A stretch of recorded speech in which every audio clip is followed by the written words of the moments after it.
Hey, Stephen, let me tell you about the story about this kid on the bus. Oh, tell me the story. I don't have the story. I heard somebody walking by saying that as a setup. I thought maybe it sounded like a good joke, but, I don't have a joke punchline either. So, well, the other day I was at the snack bar, right? Walked up, got soda, long line for soda. Go to get water instead, long line for water. Go to get another drink, no punchline. No punchline, yes. The no punchline. Yeah, so you got fruit punch, right? That's exactly right. That's good. That's good. So I want to let everybody know this is Prep Sports Network, and I'm Brian Stanley. Joining me is Stephen Hodges, and we are in the midst of the Mercedes-Benz pregame show. Mercedes-Benz of San Luis Obispo has been serving San Luis Obispo since 2012. There is a Mercedes-Benz you want. They are the Mercedes-Benz dealership that you want to go see. They have all the popular models, and they can get the popular models you want right there at Mercedes-Benz of San Luis Obispo. And tonight we have a matchup between two former Ocean League foes, which are now Mountain League foes, as they've both been called up the ranks during the offseason to the big leagues. Stephen, we got the Nipomo Titans hosting our Mission Prep Royals in Week 2 of league action in Mountain League play. The Royals come into league play 1-0 as the Titans are 0-1. Well, it's pretty appropriate to be in Nipomo talking about these two former Ocean League foes, as Nipomo is the Obispeño Chumash dialect for foot of the mountains. It's where the mountains kind of start in Slow County, coming from Santa Barbara, heading up towards the grade as they get bigger and bigger and where it cut off. So that's where the name Nipomo comes from. And both these teams coming in kind of the fresh faces in the Mountain League. Nipomo came first, had an all-right season last year, hung around, and now not as strong of a season, to be quite honest with you. Haven't won in the Mountain League yet, haven't won a game in this season yet, and having a rough start under Stephen Field, the new head coach here, as Coach Tony Dodge left after the last season. He's on to greener pastures, and right now Nipomo's looking for those greener pastures. Have really struggled here early in the season. They have struggled early in the season under new head coach Stephen Field, former athletic director at Arroyo Grande High School, stepping up to the head coaching realm in high school football, his first tenure here at Nipomo High School.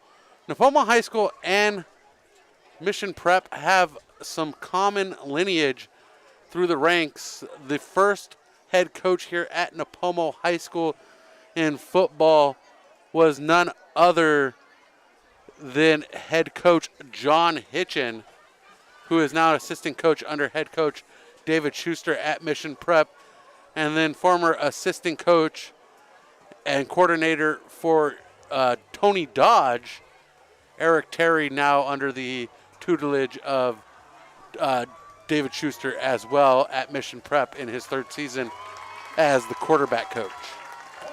Yeah, and you look at what the Titans have accomplished here as a smaller community school in the short time that they've been around. CIF champions in 2014. This is designed to be a small community school. It's not designed to be one of those schools that goes and takes out the big boys. Nipomo constantly overachieves, constantly gets this success that really, you look at the size of the school, it shouldn't be capable to pull off year after year. And that's going to be the challenge for Stephen Field. Stephen Field, also an All-American lineman at Cal Poly. A lot of local ties for this new head coach. He's one of those guys that we know is going to be successful. It's just a matter of when, as this year hasn't quite hit the ground running as many had hoped and expected. A lot of that coming down to the offense and turnovers, costing mistakes against Cabrillo, costing the win there. I watched the film on that one.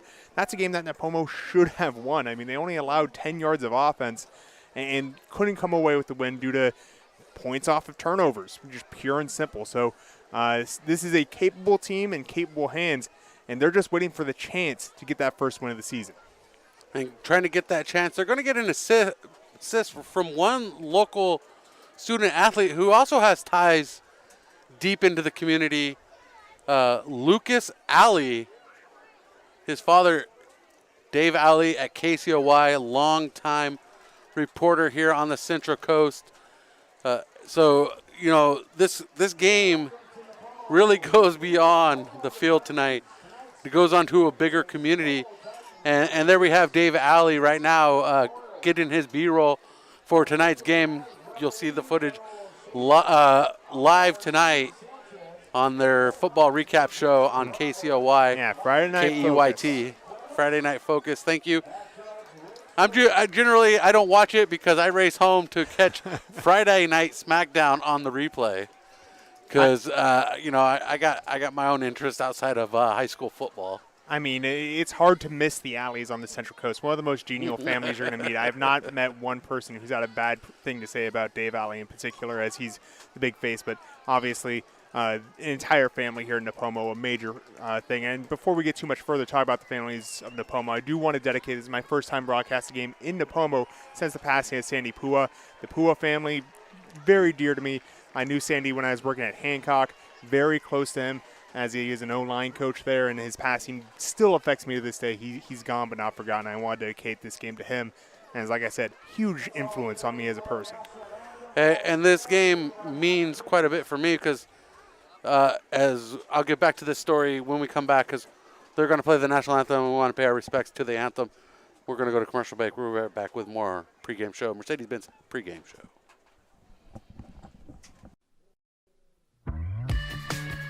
Mercedes-Benz San Luis Obispo, with over 25 years of experience and 5 years serving the SLO area. Mercedes-Benz of San Luis Obispo wants to help you get behind the wheel of your next vehicle. So next time you're in the market for a luxury car, keep it local with Mercedes-Benz San Luis Obispo. Get a head start on your New Year's goals with Kennedy Club Fitness. Locations all over San Luis Obispo County. You've got classes, sauna, steam room, tub, and a heated pool. It's where I work out. It's Kennedy Club Fitness. California Fresh Market is more than just your local grocery store. A full-service deli featuring premium boar's head meats and cheeses, handmade take-and-bake pizza, fresh salad and olive bar, gourmet cheese department perfect for any occasion, sushi rolled daily, organic and locally sourced produce, wild-caught seafood, choice Prime and Snake River Farms American Wagyu beef, artisan sourdough bread, and full-service health and wellness. California Fresh Markets, the best on the Central Coast.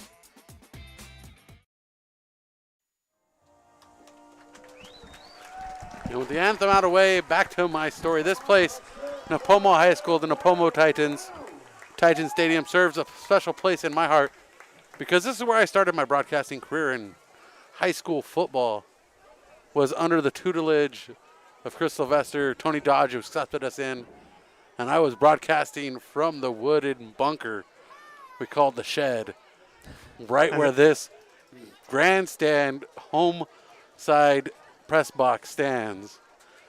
Yeah, broadcasting high school football. You've broadcast here, but you've never broadcast here. Yes. So this is where I got my start, and being back here inside Titan Stadium means a lot to me for the first time in my career after moving on to Mission Prep. So our Titans meeting, our captains, not our Titans, but the Titans and the Royals meeting at center field. The captains for tonight's game are Rimmer Angus, Gabe Evans, and Gabe Sanchez. For your Mission Prep Royals, tonight's captains are RJ Esmond, Colby White, Mario Loera, and David Loera, as they meet in the center field to shake hands and get the coin flip. Tonight's warm-ups were brought to you by Kennedy Club Fitness, voted #1 health club year after year on the Central Coast, helping thousands of SLO County residents become strong, healthy, and fit. Coin flip has been dished out. We wait for the answer. And what do you have for 3 keys to victory tonight, Stephen? I didn't know we were doing exactly 3 keys. Well, a couple keys.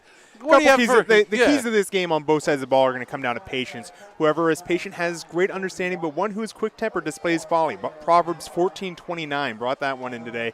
And that is going to be the key to the game on both sides of the ball. For the offense, they've got to be patient. This is a frustrating defense to play against. You might come into this game expecting to blow them out. You know, St. Joe had a 42-0 win last week.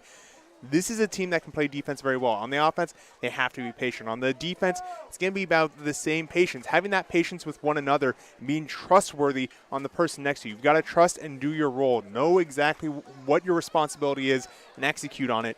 they're able to do that on both sides of the ball, be patient and trustworthy, this is going to be a great game for the Royals, as I believe they have in the cards the ability to really open up an advantage here and win those one-on-one battles, so long as they're doing their own jobs and not trying to stretch out and, losing patience with one another and trying to rush things. The Nipomo Titans have chosen to receive the opening kickoff tonight.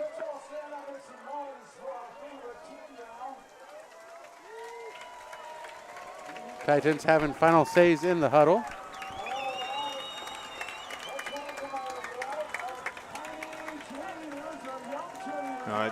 It's always so funny. They always talk about how this is Mount Olympus. They like to call it the student section. And I've always found that funny because that's the one place Titans aren't supposed to be in Greek myths. It's supposed to be in Tartarus that the Titans are chained up. And yet they call the student section here Mount Olympus. Always interesting. And Romare Agnes back to receive this kickoff.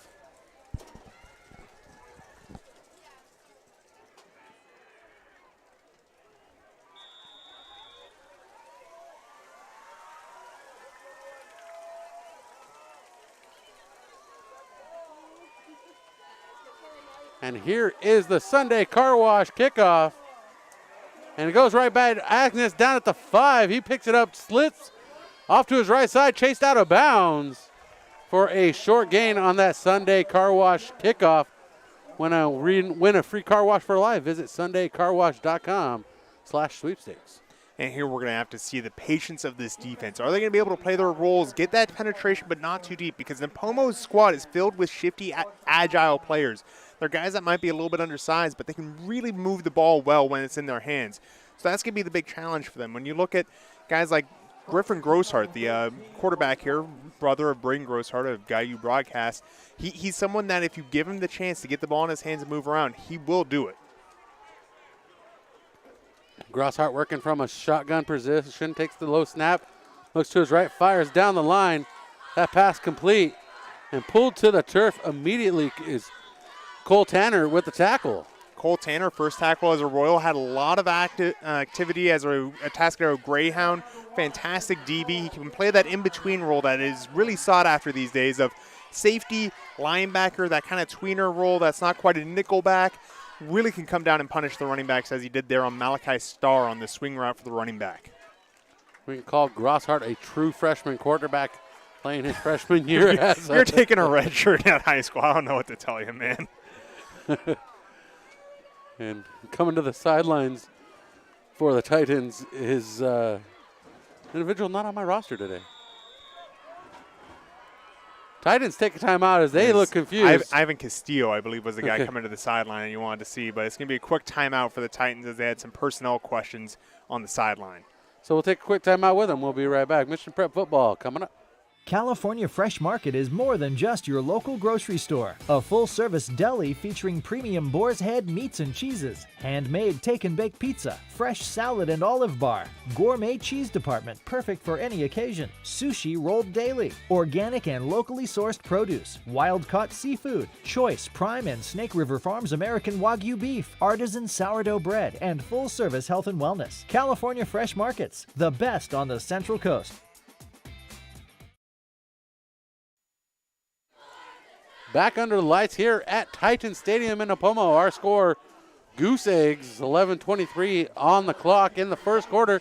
Brian Stanley, Stephen Hodges, PrepSportsNetworks.com.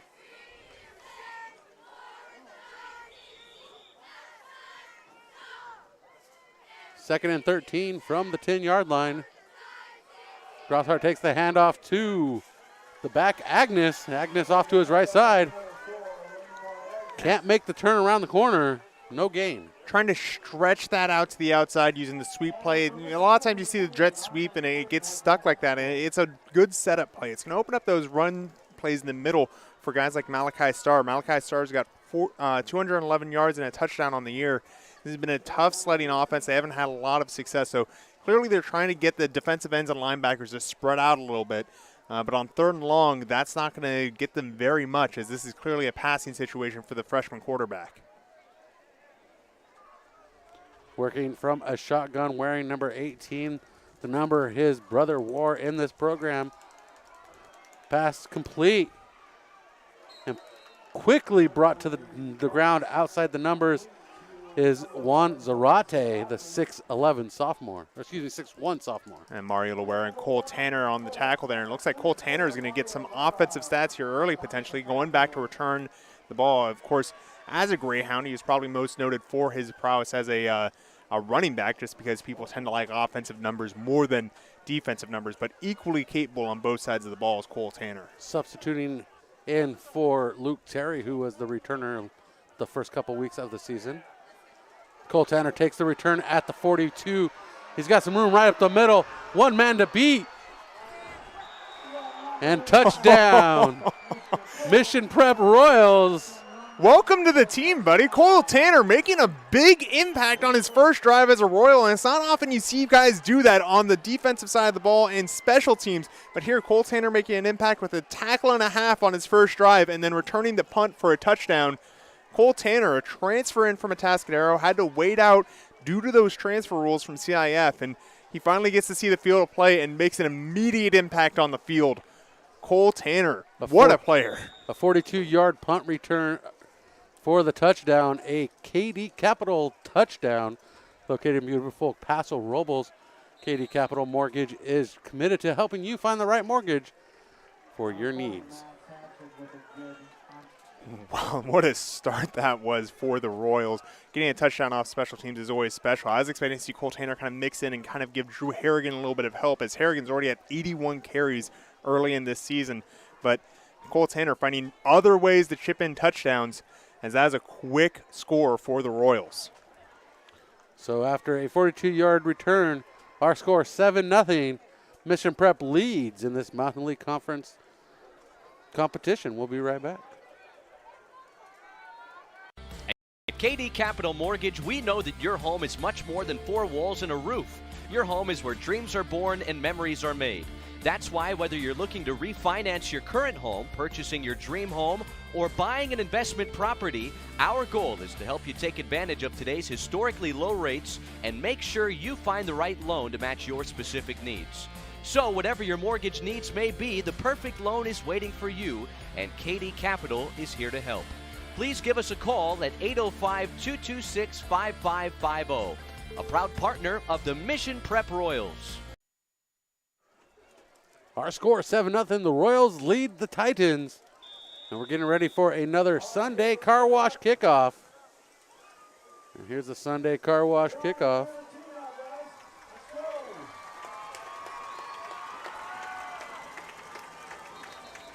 And the whistle.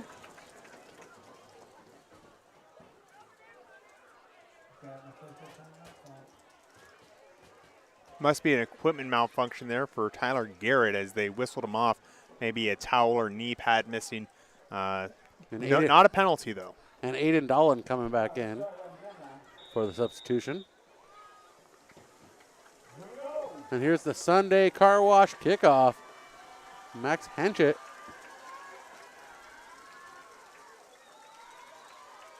And there's the kickoff. Squib quick on the ground. John Schultz lets it slip through as if he was eating a Butterfinger before the kickoff. You know, you got to satisfy your hunger, but Jaden Noziel doing a good job getting upfield, having a chance to really get to that ball, make the tackle if nothing else. And so Nipomo is going to keep possession here, but really a risky proposition. Your up back's got to be ready for those sky kicks. Back at Fresno State, we used to practice those every Thursday to make sure that the up backs are ready. You got to take that fair catch and not have the chance that you're going to muff it or drop it in that situation. He was aware enough to get back on it, was Schultz, to keep possession for the Titans. 1st and 10 from the 31. Grosshart under shotgun. Well, not really under a shotgun, but in the shotgun position. Hands off to the back. Things aren't Short that gain dire for here. Braden Reese. Yeah, just a quick little run up the middle. Looked like Malachi Starr to me, but Starr trying to get that easy yardage up the middle. And I say easy, but it's really tough sledding. And you think of those 2-3 yard gains and how much wear and tear that can put onto an O-line and how much that can start to wear you down. And those yards add up, but it costs a lot. Back in the shotgun, handing off once again to Reese. And a flag on the play.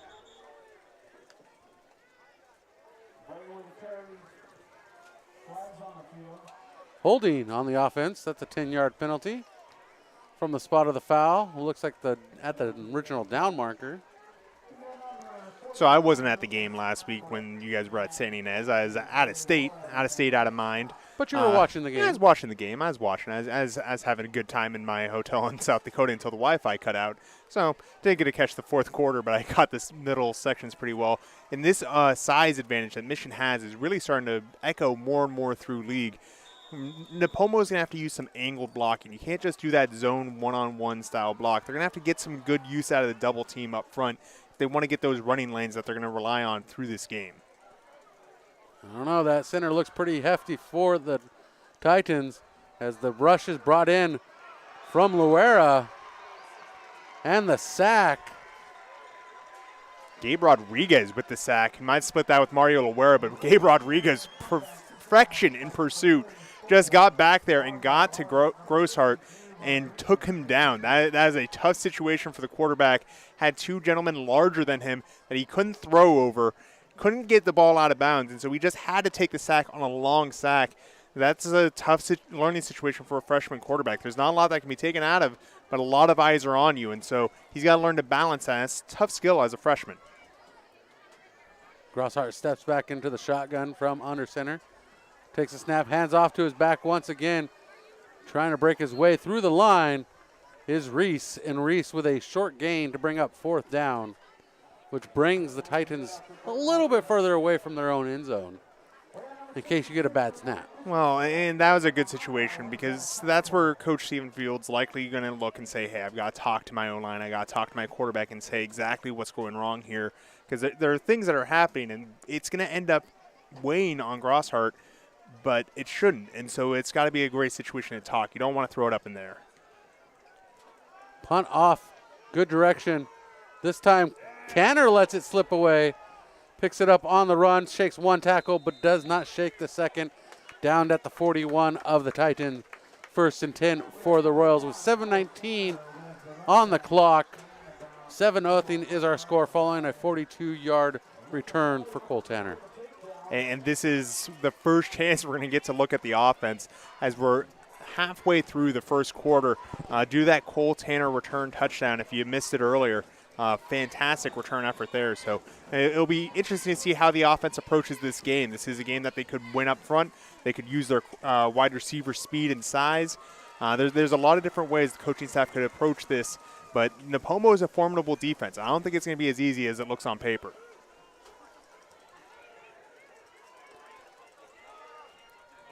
Jump at the line, clear as day.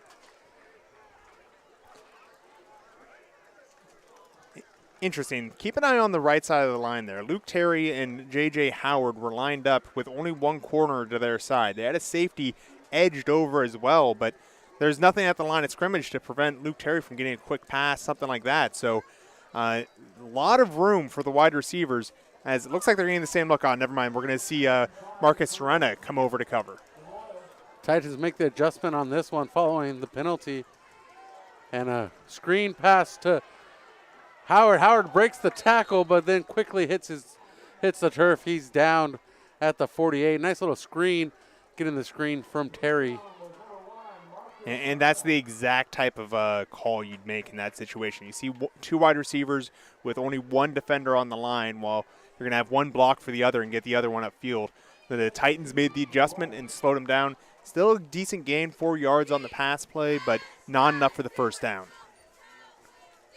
Colby White working from the shotgun once again, a little pistol formation with Drew Train stacked up behind him. Takes the snap, looking to pass again.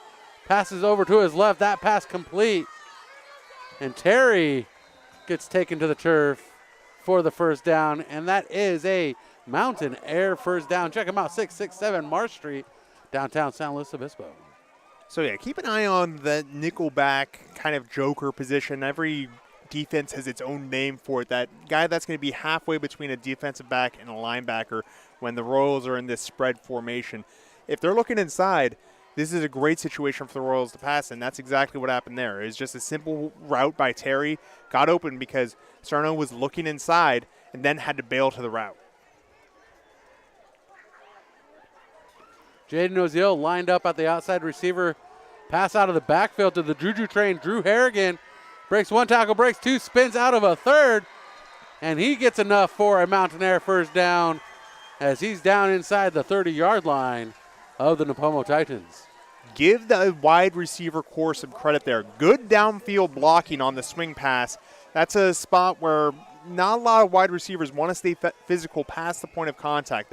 This is just continued contact, breaking Drew Harrigan open and allowing him to get that first down. Fantastic by the wide receivers, not just enjoying the contact, but thriving and winning their battles. Noziel, the receiver on the near side. Howard. Luke Terry, the receiver on the far side. Terry takes the pass once again, and that's another Mission Prep Mountainair first down. Great speed out. The difference between a speed out and a square out, he never really chopped and planted his feet. He just bent the route to the outside underneath the defensive back, opened himself up, and a beautifully thrown ball by Colby White. That's just keeping the chains moving. That's what the Royals want to see right now. 1st and 10 from the 15. Royals in the red zone for the first time tonight. Already on the board with 7 points following a 42-yard return by newcomer Cole Tanner, making his debut this season for the Royals. Shotgun snap for White. He takes it, keeps it himself up the middle, and that's another Mountainair first down. That is 4 first downs on this drive. Marcus Serna out there on the tackle, just catching the ankle of Colby White as he went by, and White just nice little look, didn't see what he wanted and took off. That's a great skill a quarterback has, to be able to read the defense that quickly and get his legs under him and move it for the first down. This is a perfectly operated run so far by the Royals, just winning every battle that they need to win, and again, not rushing things. That's the key to this game, was patience, and they're taking their time moving the ball. 4:20 on the clock and counting here in the first frame. Ball spotted within the 10. Pass deep into the corner. Top shelf, Tyler Garrett. What a catch. I think you heard Justin as that is happening. Yeah. Just a beautiful fade you. route. Oh, my goodness. Tyler Garrett just towers over the corner. Ball is placed perfectly by Colby White, and Tyler Garrett reaches up and pulls that down from the heavens. Touchdown Royals. Great run, corner fade. A 4-yard touchdown pass for Colby White to Tyler Garrett. Our score is now 13-0, waiting for the extra point. Up and good. 14-0 is our score. The Royals now lead by 2 scores over the Titans. And we'll be right back. Mission Prep football continues. The team at CB Chevrolet would like to welcome you to the dealership in San Luis Obispo, where we're confident you'll find the vehicles you're looking for at a price you can afford. Come and check out our full selection of new Chevrolet vehicles or get a great deal on a reliable pre-owned model. No matter which vehicle you decide on, our professional finance team will help you get settled with a competitive financing or lease plan at CB Chevrolet in San Luis Obispo. Hey, Stephen, did you know that handmade, fresh homemade fudge is made daily at California Fresh Market? I did not know that. They make their own fudge every day from scratch. And did you know that California Fresh Market is the official market of Prep Sports Network? I did know that. Okay, so check them out. California Fresh Market, the official smart partner of Prep Sports Networks and Mission Prep Athletics. 3 locations to serve you on the Central Coast. Getting ready for another Sunday car wash kickoff. Win a free car wash for life. SundayCarWash.com/sweepstakes. This kick returned by the Titans, trying to get some room outside the right side as he gets past the numbers. And a big game for Romer Agnes, the 5'9" senior, with the return on the short kick. Well, and here it is for the Titans right now. This is a spot where they need a real morale boost. They need to get some sort of big play out here. The last 2 drives have been largely negative, including one that ended up in a punt that was returned for a touchdown. So they need to get something going. Even just moving the chains will do it here. I broadcast Cabrillo for a while. They were down in the dumps team for a while, especially when I was broadcasting. They've gotten better as time's gone on. And this is where you start to see things start to break. This is where they need to get that breath of fresh air in. Shotgun snap by Grosshart. Looks behind him, rolls out to his right side. Pass complete before stepping out of bounds for the receiver. Preston Creer with the catch there. 10th catch of the year, and he averages about 10 yards a catch, so he had to work his way back to get that one. And coming in on the switch is Juan Zarate. Zarate bringing in the call to Grosshart. As the big center steps to the line. Grosshart receivers to his left. Pass incomplete, off target to Zarate, who came in with the call. Yeah, it is an attempt at a nice little bubble screen there, and I think it was either a chance to lead him and trying to work him inside, and Zarate didn't pick up on that cue, or just had a poor arm angle. And that's something that Coach Dutra at Hancock will talk about, is making sure that you have a consistent arm angle on your release. You can release at a different point in your throwing process, but that arm angle will wildly change where the ball goes. Of course, when I work with Coach Dutra, he's the head coach, and I think he's just the quarterback coach now. 2 receivers to his left, one to his right, rolling out of the pocket. Tries to find the open man and does. Just past the line of scrimmage. And Cole Tanner with the shoestring tackle on Gabe Evans. Gabe Evans, 4th catch of the year. He's one of the more big gainers for the Titans. So they're trying to get a big play out of there, big yard after catch type setup, but nothing happening. So that's going to lead to another 3 and out for the Titans. It is 4th and 4 for the Titans. The punt unit is out. And guess who's back to receive? Cole Tanner. That's right. If you guess Cole Tanner on your bingo board, you got that one right. High snap. Punt is off. Another solid punt from the kick unit. And they call grenade. Titans jump on it. Royals get away from it. And that is a Royals ball. It's going to be 1st and 10 from the 32-yard line of their own, with 2:55 remaining in the first quarter, and they're already up 2 scores. And the last drive they had, they were focusing on the kind of West Coast style offense. A lot of out routes, speed out routes in particular, swing passes. The touchdown was a goal line fade, which is one of the hallmarks of the West Coast offense, much to the chagrin of a lot of analytics people out there. But the high school level, when you've got that mismatch, it's actually a very beautifully designed play. So I expect to see more of that. They might stick to the run, seeing that they're getting to the end of the first quarter. A lot of options for the Royals coming up.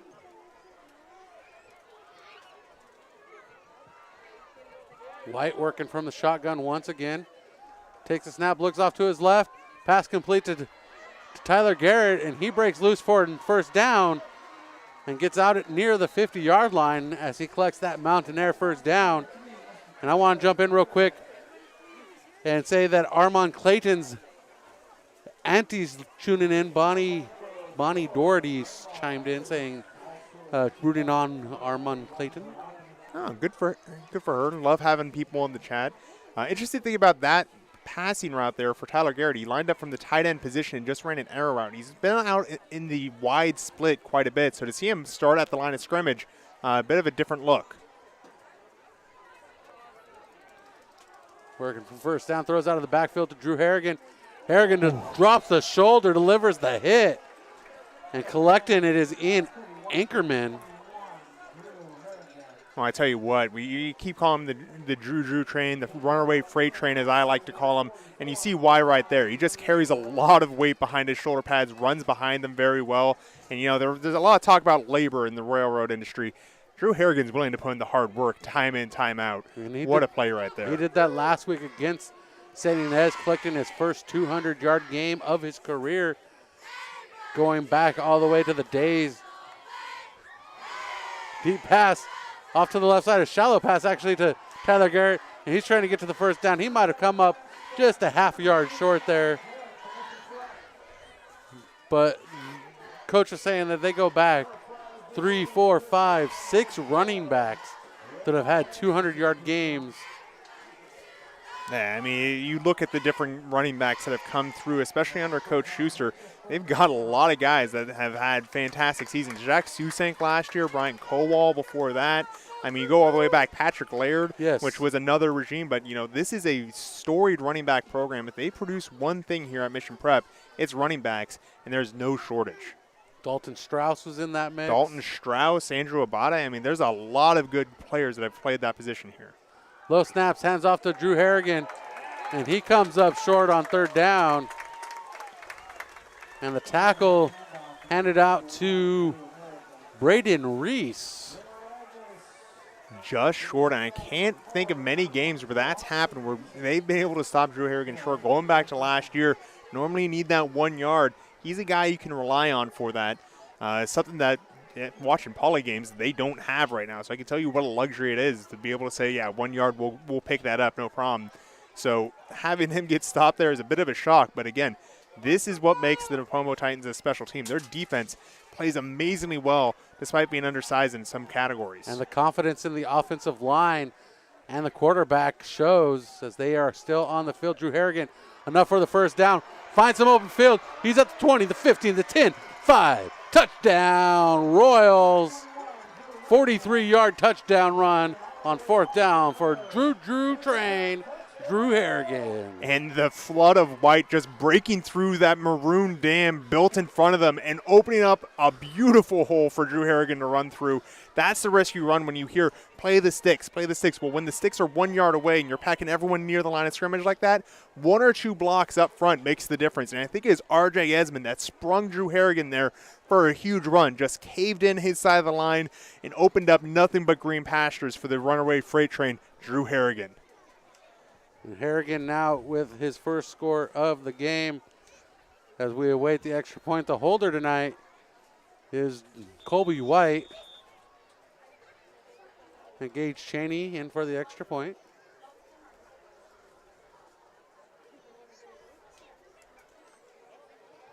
Excuse me, that was Max Hanchett with the extra point.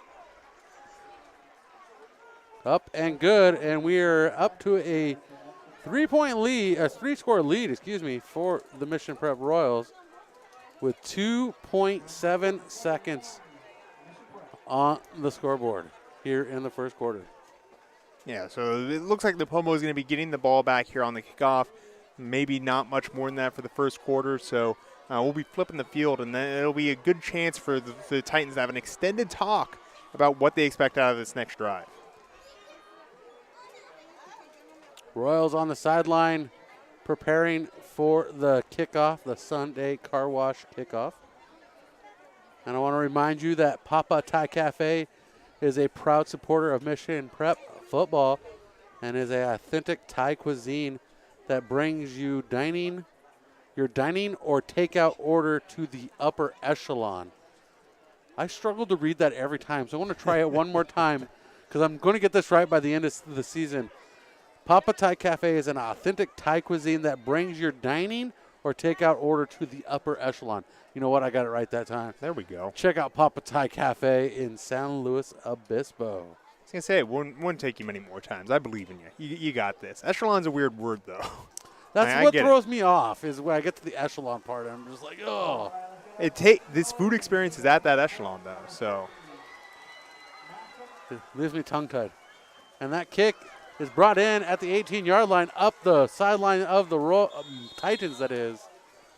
The ball is returned for a short gain to the 31-yard line. The Titans start.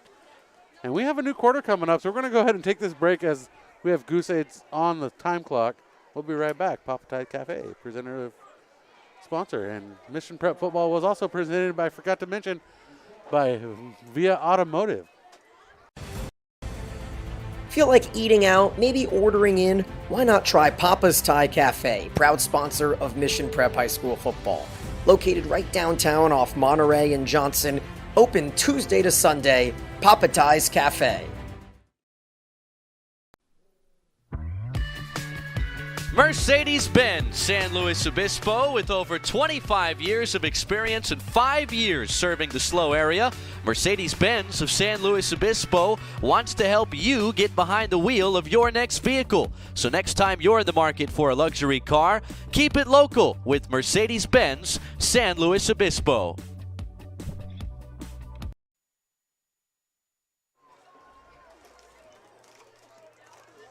Second quarter action getting underway. Ball spotted officially for the Titans at the 30-yard line. As we switch into the fields, I want to thank Via Automotive, a proud sponsor of Mission Prep Football. Been helping your family for over 70 years. Check Via Automotive out in San Luis Obispo. ViaAutomotive.com.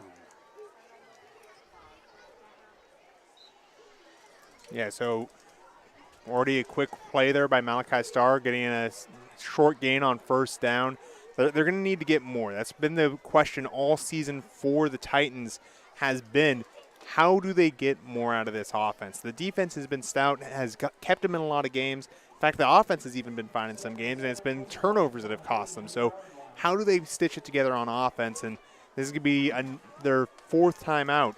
They've gone 3 and out all 3 times before this. Crosshart working from the shotgun. 2nd and 7 for the Titans. And a short gain up the middle for the back.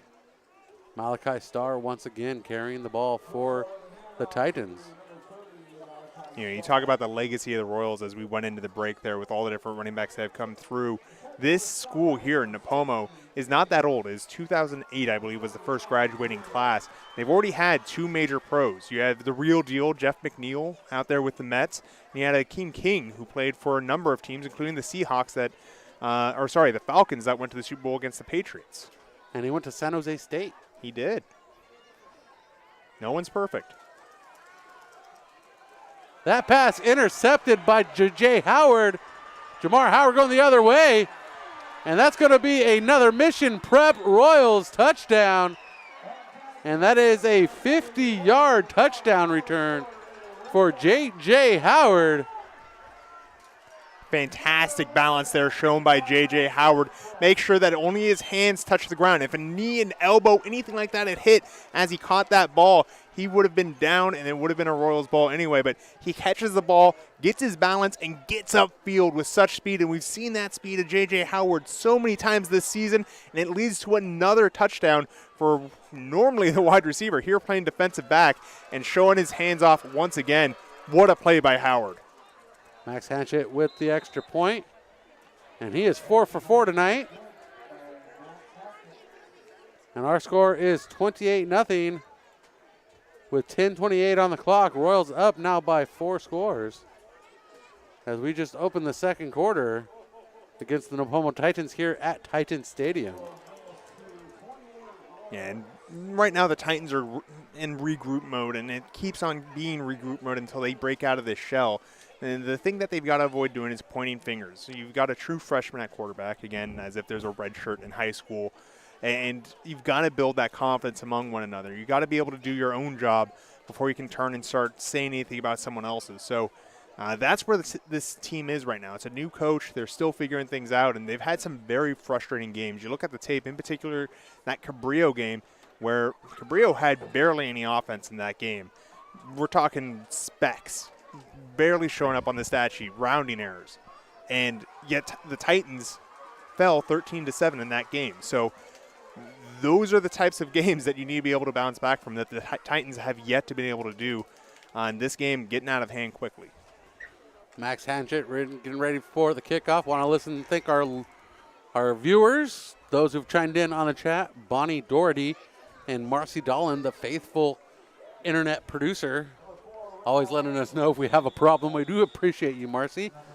Whenever we have a problem, you are one of the first to chime in to let us know that we have something we can correct, and because we always want the best broadcast for our fans. And here's the kickoff into the corner, and that one stays in bounds, but the receiver on that, Agnes, jumps out of bounds, and we know that is considered a out-of-bounds kick. Interesting delay on that flag because Agnes jumped on the ball after a while of thinking. So they're going to look and discuss this because I believe if his body was out of bounds when he jumped on the ball, that is considered an out-of-bounds kick. We saw that happen with Asani Berkeley a couple seasons ago where he deliberately put a foot out of bounds, fair caught the ball out of bounds. So I believe we'll that see was what at they call here. that was at Morro Bay. Yes. Good memory. Better than mine. So this will be an illegal kick out of bounds. And as a result, the Titans will have much better field position than what they would have had otherwise because they're going to have it near the 10, gain 25 yards on the flag. Not a bad move for Agnes here, setting his team up with a spot at the 35-yard line for first down. A team that's struggling to move the ball. A little misdirection play does not work out for the offense as he is quickly pulled to the turf. Yeah, look Brandon like Reese. Mario Loera getting through and getting to the running back there. What a player this guy's been since a freshman. And he had an immediate impact when he and David both came up at the same time midway through the freshman season. And he's continued every year. And now that they're seniors, I get a little wistful because it's like, I started about the same time they started with Mission Prep. And now watching them as seniors, it's incredible. They've gotten much bigger, much faster, and they're making big plays like that happen. George Kardashian on the cover on the near side. Hand off to Reese once again. He's getting out, trying to turn that corner on the left side. The short deck does not get very far. That's going to bring up third down for the Titans. Great pursuit on the play by RJ Esmond. He's a big guy, but can still move very well, chasing down from behind. And when you see someone the size of RJ Esmond chasing after you, it gives you a little more motivation to go faster. So Esmond's got to be able to wheel just with them as he's that big Indiana Jones boulder coming behind him. Yes, the big Indiana Jones boulder chasing you down, and you're not in the Jeep. No. Had no protection. Grosshart takes the snap, hands off once again, but fakes it, rolls out to the right side, and his receiver immediately gobbled up by George Kardashian as Gabe Evans tries to make some footwork shiny and does not. You know, and those are the types of plays, and it may not have been a first down, but it gives me hope for this Titans team because Grosshart saw what was in front of him, saw what he needed to do, kept his feet moving, and delivered a good ball under duress. That's the type of thing that you want to see a freshman quarterback doing. It's just been not enough, and this is in the Mountain League. He's not going to get a reprieve as this league goes on, so he's making these plays happen, and it's just happening on third downs. It's not early enough in a drive to come back from if it's not a first.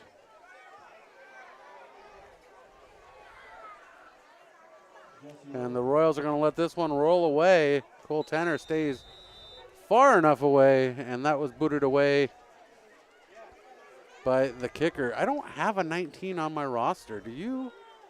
Nope. Well, unfortunately, number 19 not going to get a name mentioned tonight. We do apologize for that for Mama 19.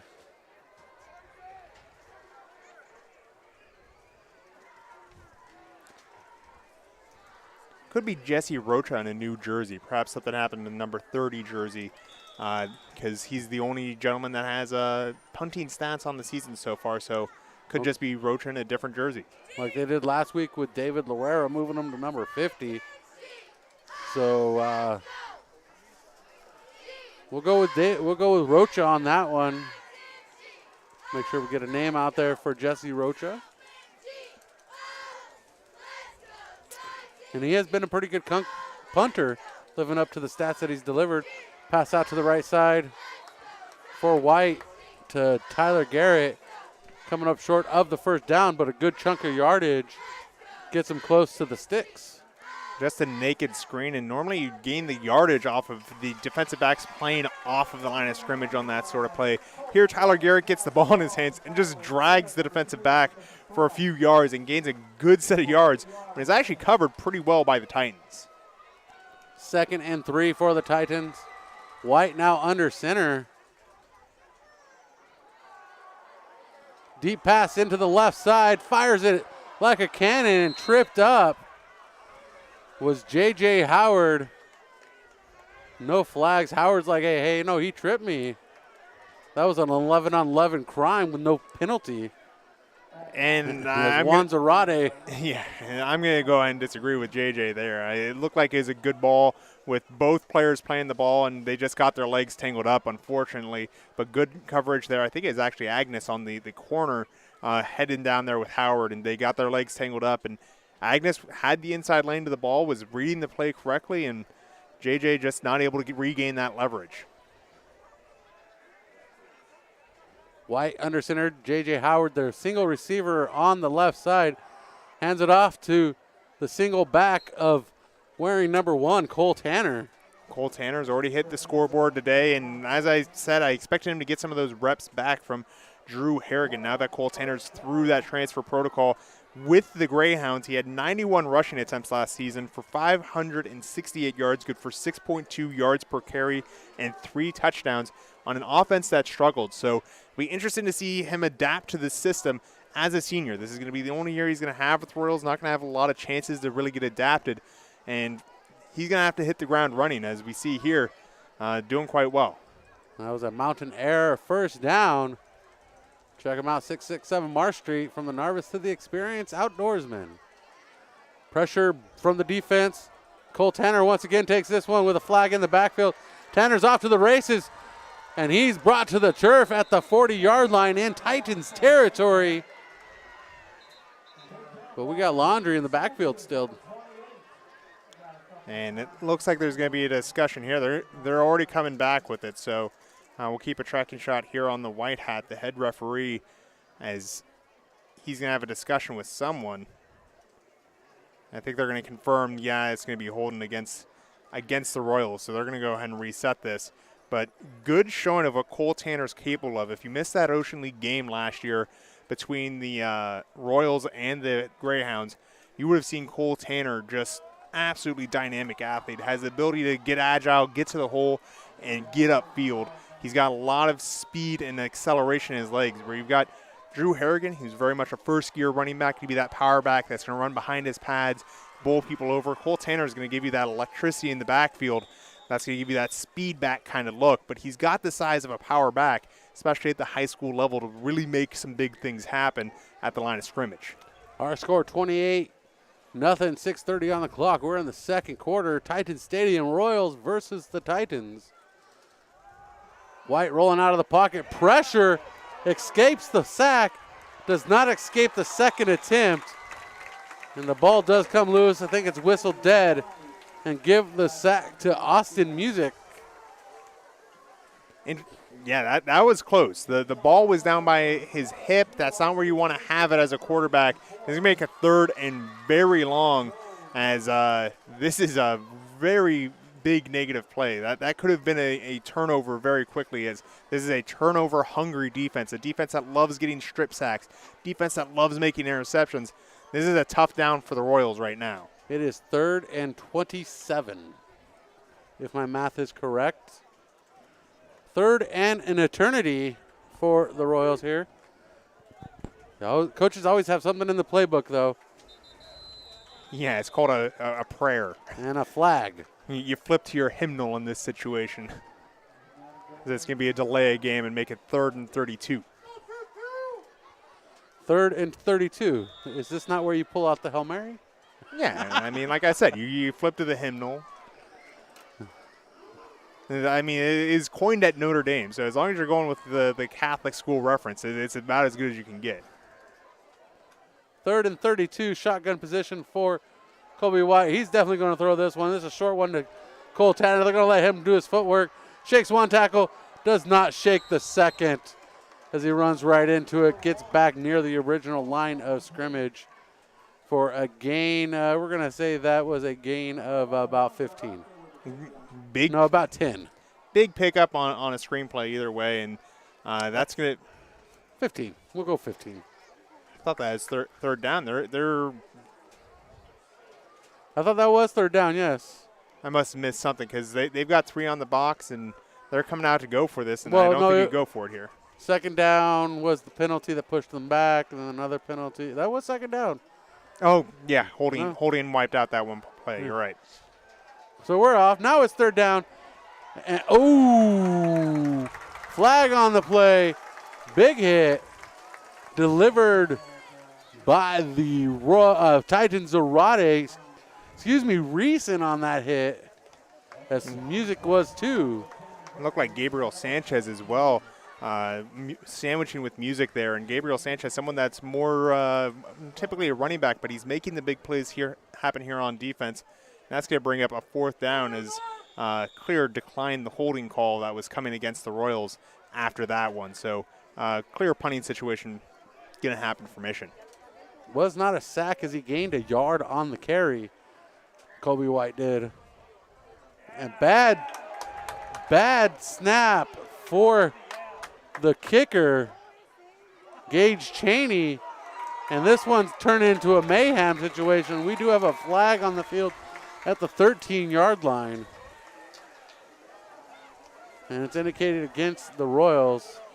Yeah, this is one of those nightmare situations for a statistician because there's an illegal block against the Royals during the kick. The ball was kicked, returned by Lucas Alley for a short gain, as it was technically a punt there by Gage Cheney. So I think Nipomo's declining the illegal block, and the return will count for Lucas Alley, the corner, and again, son of Dave Alley, famous broadcaster in the area. And who was in the house tonight. Yeah, in-house, and brother of former Prep Sports Network correspondent Jared Alley. Yeah, he was my co-host here at Nipomo. He did the commentary for us. Titans with good field position, 24-yard line.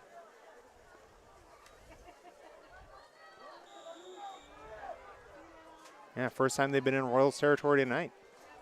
And the Royals gave it to him with a bad field position handoff on the reverse. And taken hard to the turf by Gabe Rodriguez. Benny Ruacaba with the reverse type of play. They did a little fancy play action in the center, and that's a good chance to use that trickery because right now you know the defense is hungry to get it back. They know that their back's against the wall. You're going to have a lot of aggression coming down. So you do the fake, draw everyone to the center, and try and pop it around to the outside.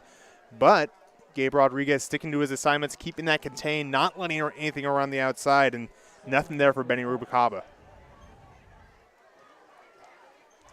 Grosshart working from the shotgun.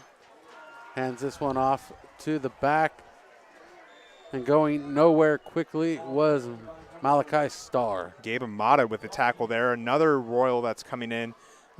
Firstly eligible in this game. First time putting on the Royals uniform and getting a tackle here early in the game, still in the first half. So another welcome to the team. Coming in from the sidelines with the call, Joseph Canales.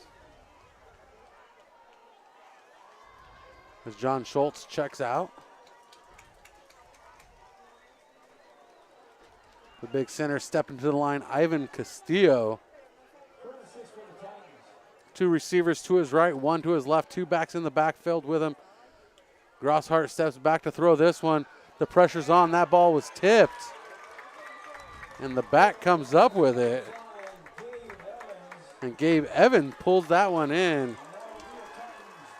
And this is exactly what they needed. They got that first down that they've been waiting for quite a while now and are moving the ball well. And that's the type of play that's going to do it. It's going to be the play that abuses the aggression from the Royals. We talked about patience in the pregame, being sure that you're doing your responsibility. There, that screen abuses the lack of patience by the Royals just over the top of the D-line. Gabe Evans had blockers as a result and got a good push to get him the first down. 2 receivers to his right. Hands off on the misdirection to Starr. And Starr gets a good gain near the first down. And Oslo Barbecue is a proud supporter of Mission Prep Royals football. Open 7 days a week. We encourage you to stop by after the next game. Open late Friday and Saturdays nights. Located on Higuera and Broad Streets. Malachi Starr, you can see the hunger in his running. He wants that touchdown. Only has 1 on the season so far, despite plenty of attempts. He's a guy that's getting, 10, 20 runs per game and has only found the end zone once. He wants more points. Hand off to Starr once again. He's met by the wall of Royals. And coming up near the first down marker And they're going to go for third down now. Yeah, 2 different spots there. It looks like we had one on the 4-yard line and one on the 5-yard line. They end up kind of splitting the difference, and it's on the 4.5. So just a hair more to go for Nipomo, but they're within field goal range if they want to settle for that. I imagine with the differential what it is, we're not going to see the field goal unit come out. Grosshart, 2 receivers to his right once again. Keeps it himself. And that's a rugby scrum. And before they call the whistle, that is the longest I've seen the rugby scrum before they call the whistle. Yeah, I'm not sure if Grosshart was supposed to have an option there where he could pull it out and run it himself, but the long mesh between himself and the running back led to kind of an awkward situation. He was able to recover, get the ball in his hands, and kind of improvise a run play, which is exactly what you want to see when you've got that kind of situation, as we're going to see a timeout coming here from Coach Field. But does a good job getting it down close to the goal line. They're going to have 4 chances to break it in here. And stay tuned for our halftime adjustments presented by Orange Theory Fitness, located in the Slow Public Market.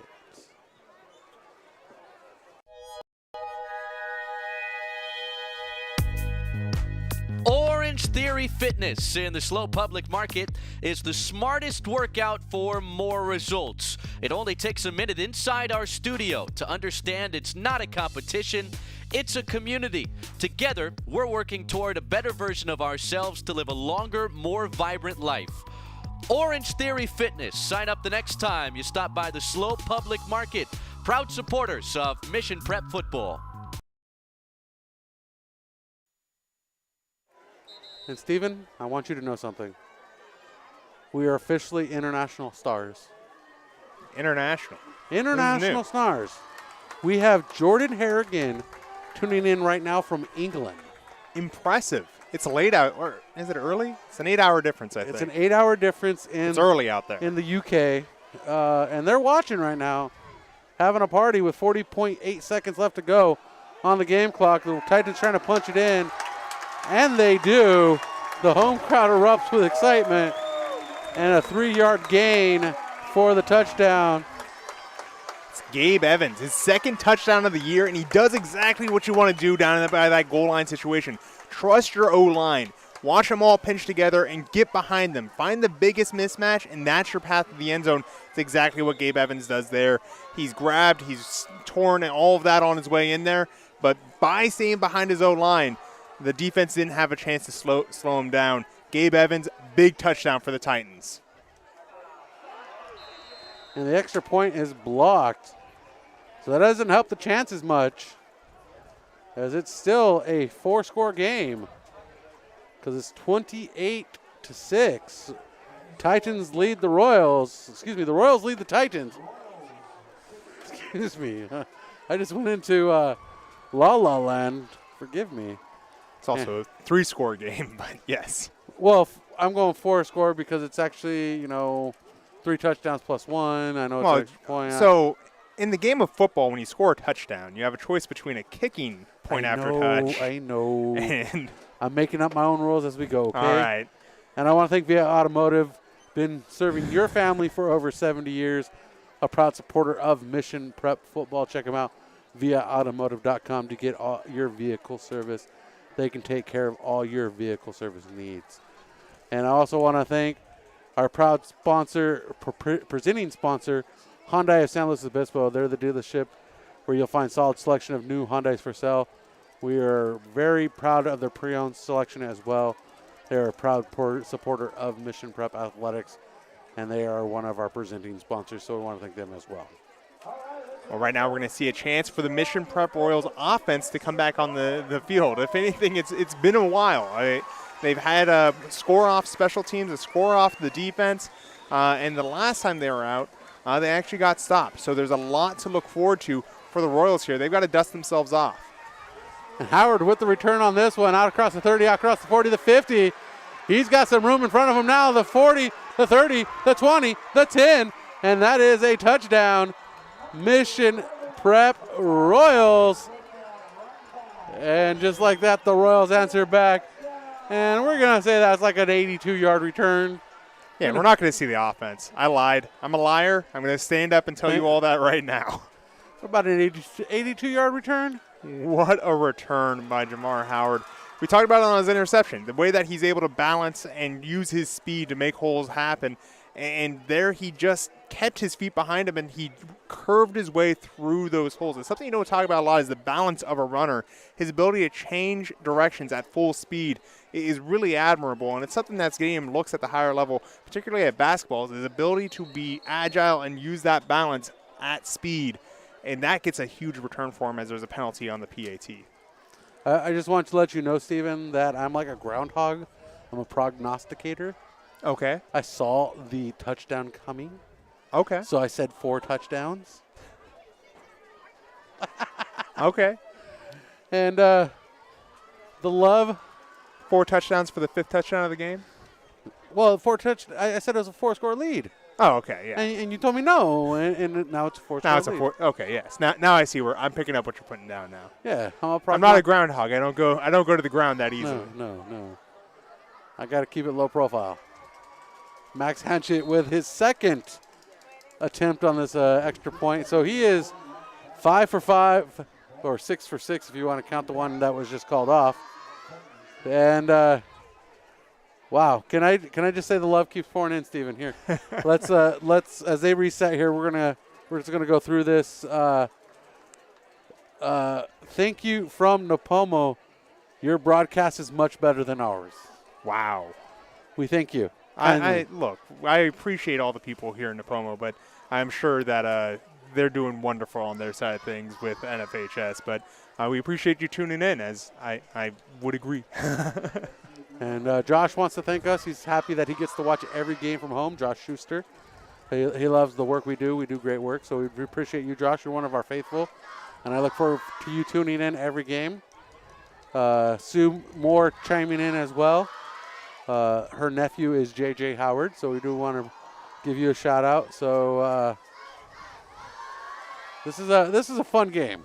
This is a fun one. A lot of different ways the Royals are scoring. The Titans are showing life. They've just got to not allow these special teams plays to break their back, because we saw it after the punt return for a touchdown that Cole Tanner took in, that the offense kind of came back deflated. They've got to understand that the success they had on that last drive is repeatable so long as they do the same things. They keep that same energy. They get that push up front. And that's where having a experienced coach helps. Stephen Field's been around the sport for a very long time, but he's a first-time head coach here. And as a result, he's having to get that faith from the student body. And this is a great game for it to build. So just like the Beatles, we are still on the air.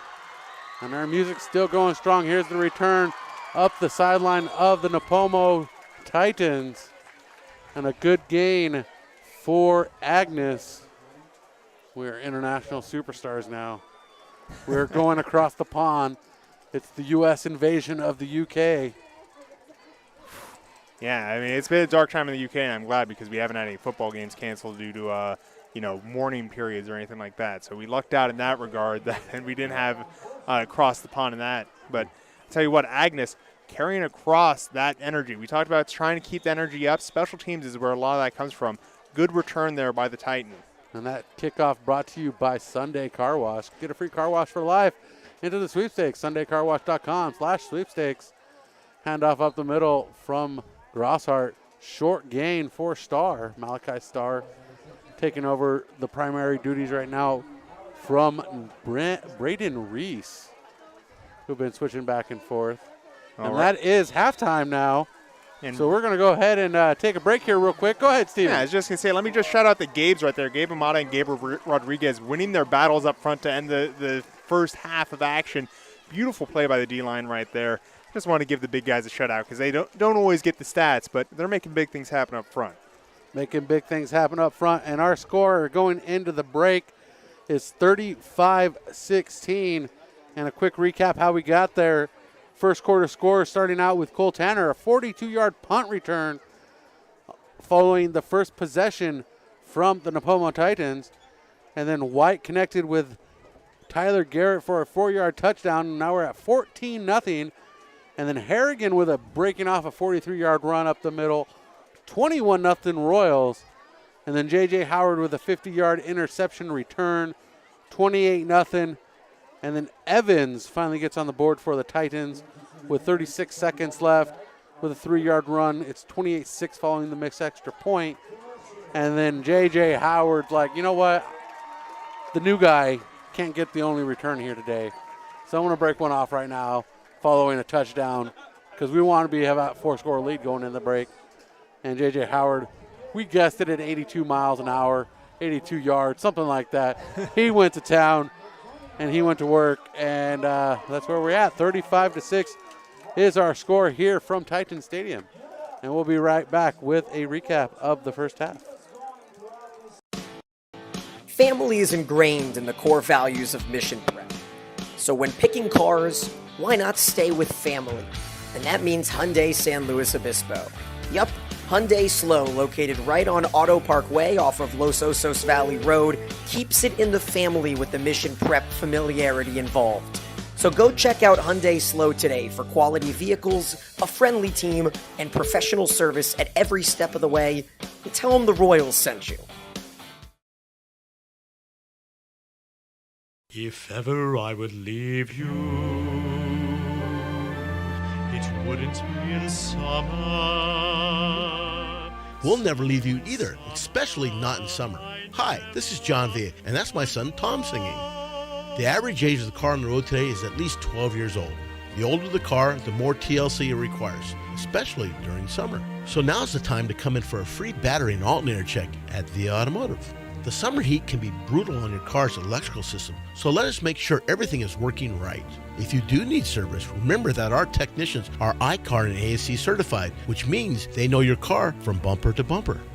No, never At Via Automotive, we'll never leave you, whether it's spring, summer, winter, or fall, and that's a promise. Look us up online at via-automotive.com or call 781-3925. Via Auto Body and Automotive. Let our family take care of your family. Nicely done, son. At KD Capital Mortgage, we know that your home is much more than 4 walls and a roof. Your home is where dreams are born and memories are made. That's why whether you're looking to refinance your current home, purchasing your dream home, or buying an investment property, our goal is to help you take advantage of today's historically low rates and make sure you find the right loan to match your specific needs. So whatever your mortgage needs may be, the perfect loan is waiting for you, and KD Capital is here to help. Please give us a call at 805-226-5550, a proud partner of the Mission Prep Royals. Sunday Car Wash is coming to Slow this October, and they're giving you a chance to win free car washes for life. The car wash will be taking over Superior Express Wash on Santa Rosa just off the 101, but they'll be bringing a whole new experience. To sign up for a chance to win free car washes for life, visit sundaycarwash.com/sweepstakes.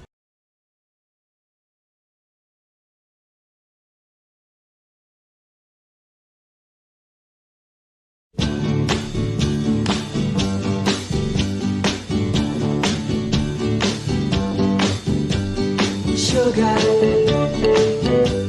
oh honey, honey, you are my candy girl, and you got me wanting you, honey, oh sugar, sugar.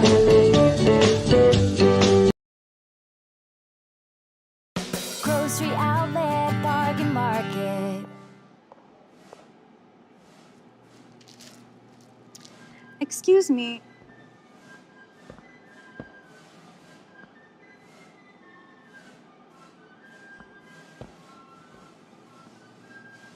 More Franks for less Benjamins. Grocery outlet, bargain market. A penny saved is a penny earned. Located off Highway 101, just minutes from downtown San Luis Obispo, Pismo Beach, and Central Coast Wine Country. Book your next Central Coast stay at Madonna Inn. With 110 unique guest rooms, on-site restaurants, bars, bakery, shopping, hiking, biking, and day spa, Madonna Inn is your travel destination dream. Let's go Mission Prep. Let's stay at Madonna Inn.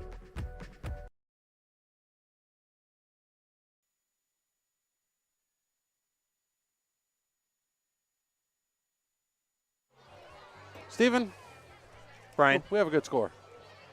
In our favor, that is. If you're a Nipomo Titan. we got the Abe Lincoln, 4 score. 4 score and 7 years ago. Yeah. Because when I started playing on the Central Coast in high school football. No, you're not that old. I mean, like covering high school football on Friday nights on a regular basis. Yeah, but 4 score is, what is that, 48 plus 7? That's 55 years? I'm not 50 years old. Yeah. You haven't man, you're ruining it for me now. We're just making things up. I didn't even know what score meant. 4 score is like 10 years? Wait, no, it's 20. It's 20 years. 4 score was 80 because it's 1860 when the Civil War was happening. You go back 80 years. That's, whatchamacallit, 1780.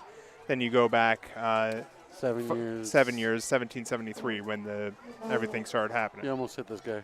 Almost. We're throwing hands at people as they walk by now. Look, the number of times I for somebody that is deathly afraid of actually getting into a fight, I've said I will throw hands more times than I should on a broadcast. I think I said that regarding the blue-green, which just happened this last Wednesday. My buddy worked security for that game, by the way. It's a great game. Blue-green is one of the best games on the Central Coast. If you ever get the chance to catch one game on the Central Coast, Blue-green, UCSB versus Cal Poly, men's soccer or women's soccer, both are wonderful times. Men's soccer is going to have the higher attendance and more tortillas. He was under strict orders to search for tortillas. Yep, and they told local grocery stores to stop selling them. And I'm going to go ahead and tell you, keep bringing tortillas to the game. Tortillas are cool. Tortillas are fine. Don't throw them at people, and don't throw anything other than tortillas. Those are the things that will actually get that game shut down. I've been in the press box during those games, and those are the things that I can tell you with authority will shut down the game, is when you throw things at a person, or if you throw hard things at all. Like 1 year there was a water bottle thrown, and the referees were telling Cal Poly they would have to forfeit if there was another one thrown. See, when you mentioned start throwing hard things, I think at the end of Super Troopers, when they go to the house party, and they're throwing things as the guy's walking back and forth. Oh, yeah. And then Farva throws the fire extinguisher. Yeah. Don't throw fire extinguishers. That's what I think of when you say throw hard things. Like they're picking up fire extinguishers and just chucking them out. I mean, as long as we're bringing up fire extinguishers, I can tell you the most scared I've ever been at a football game, which was I worked at Fresno State for a long time, and I worked equipment. Normally in equipment, I'm like on the field like an hour before the game, actually usually like two and a half, or I would be coming on after the teams had arrived. One day I had to run through the tunnel with the team, and if you've never been to Fresno State, there's a steep hill leading straight down to the field, and it's still there. It's not as steep anymore, though, and it's more consistent of a slope so that people don't slip on the cleats like they used to.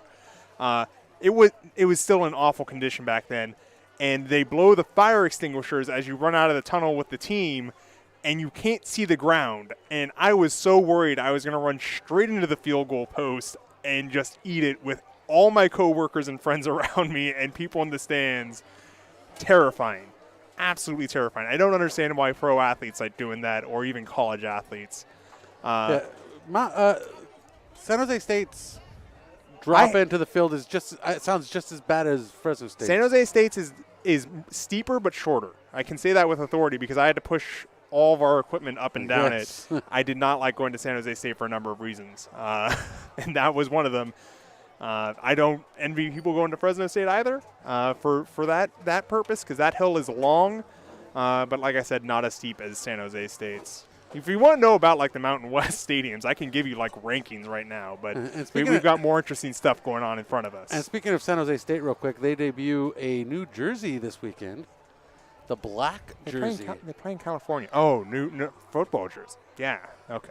The new black football. I thought you were going to say they're debuting in New Jersey. They're going to go play Rutgers. No. No, they're playing. I forget who they're playing. It doesn't matter. We're talking about the team in front of us. Our score here at the break. Welcome back to the halftime show.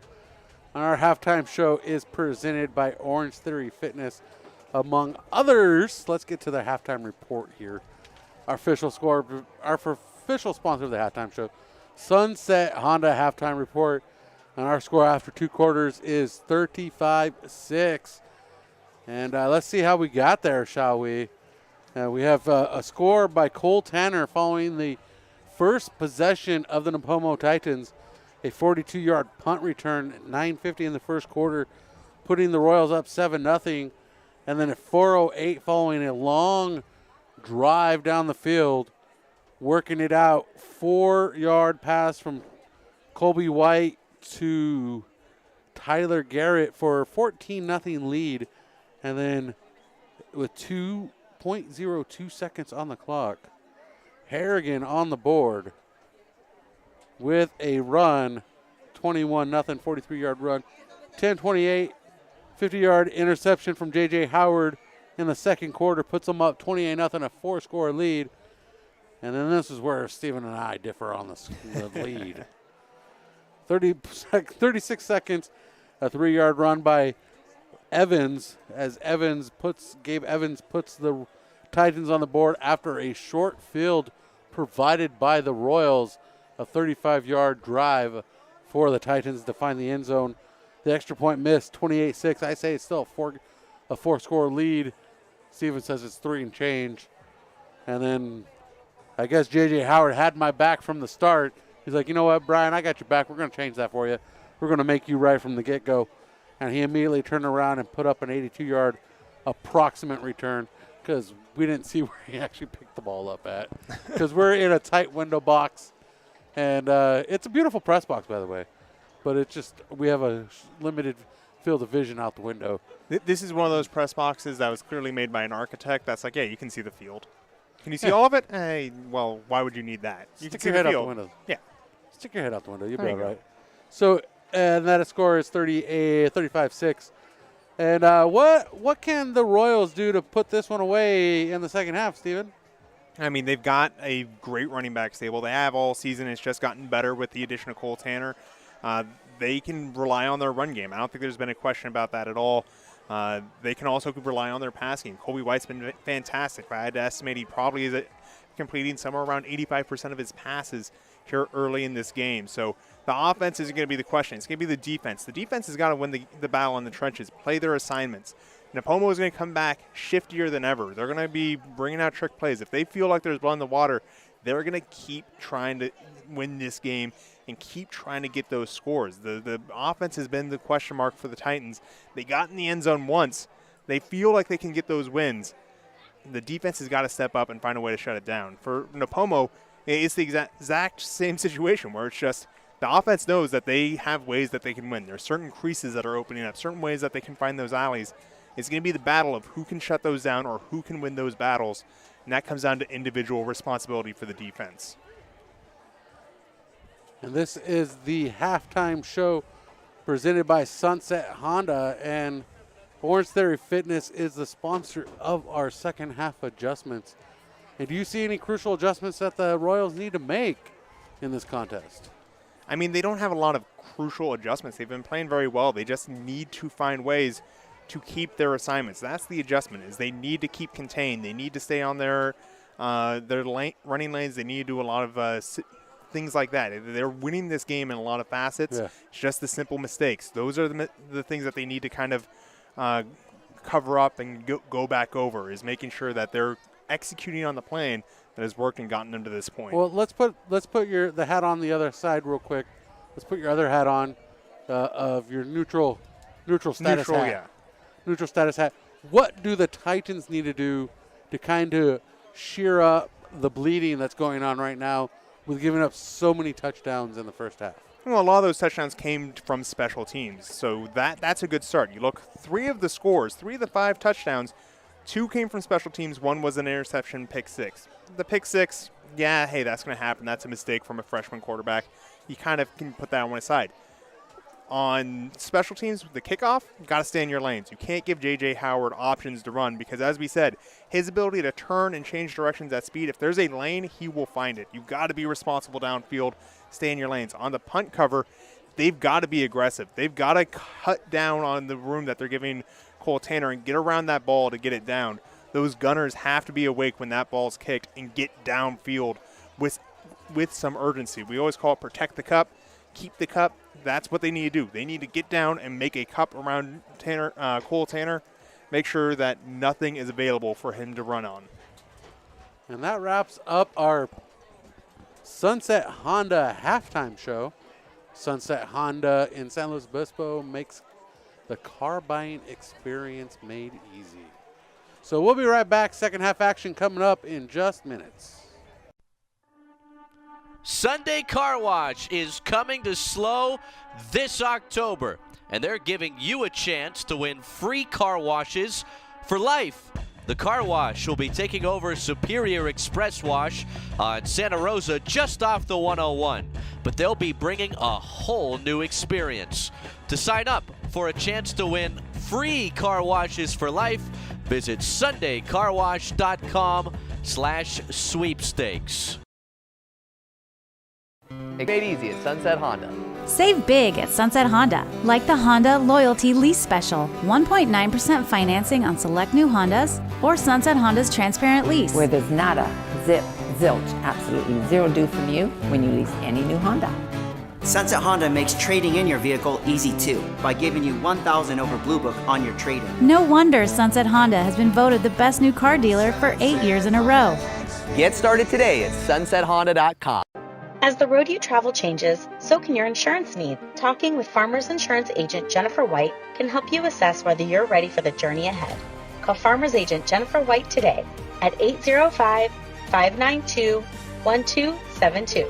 That's Jennifer White at 805-592-1272. Underwritten by Farmers Truck Fire Insurance Exchanges and Affiliates. Products not available in every state. We are farmers. Bum, ba-dum, bum, bum, bum, bum.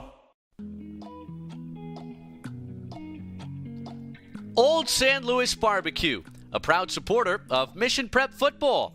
With 2 locations in SLO, Old San Luis Barbecue Company is the local spot to enjoy the best barbecue on the Central Coast. Check out their locations on Higuera and Broad, or order delivery with a third-party partner at Old San Luis Barbecue Company, proud supporters of Royals football.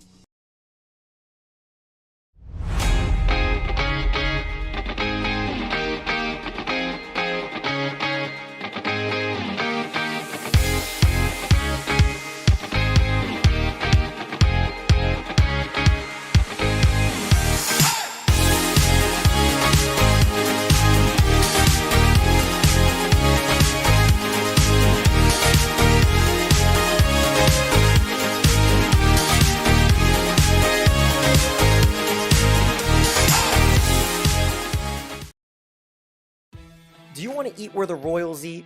Well, just because the game finishes doesn't mean there's no fifth quarter spot.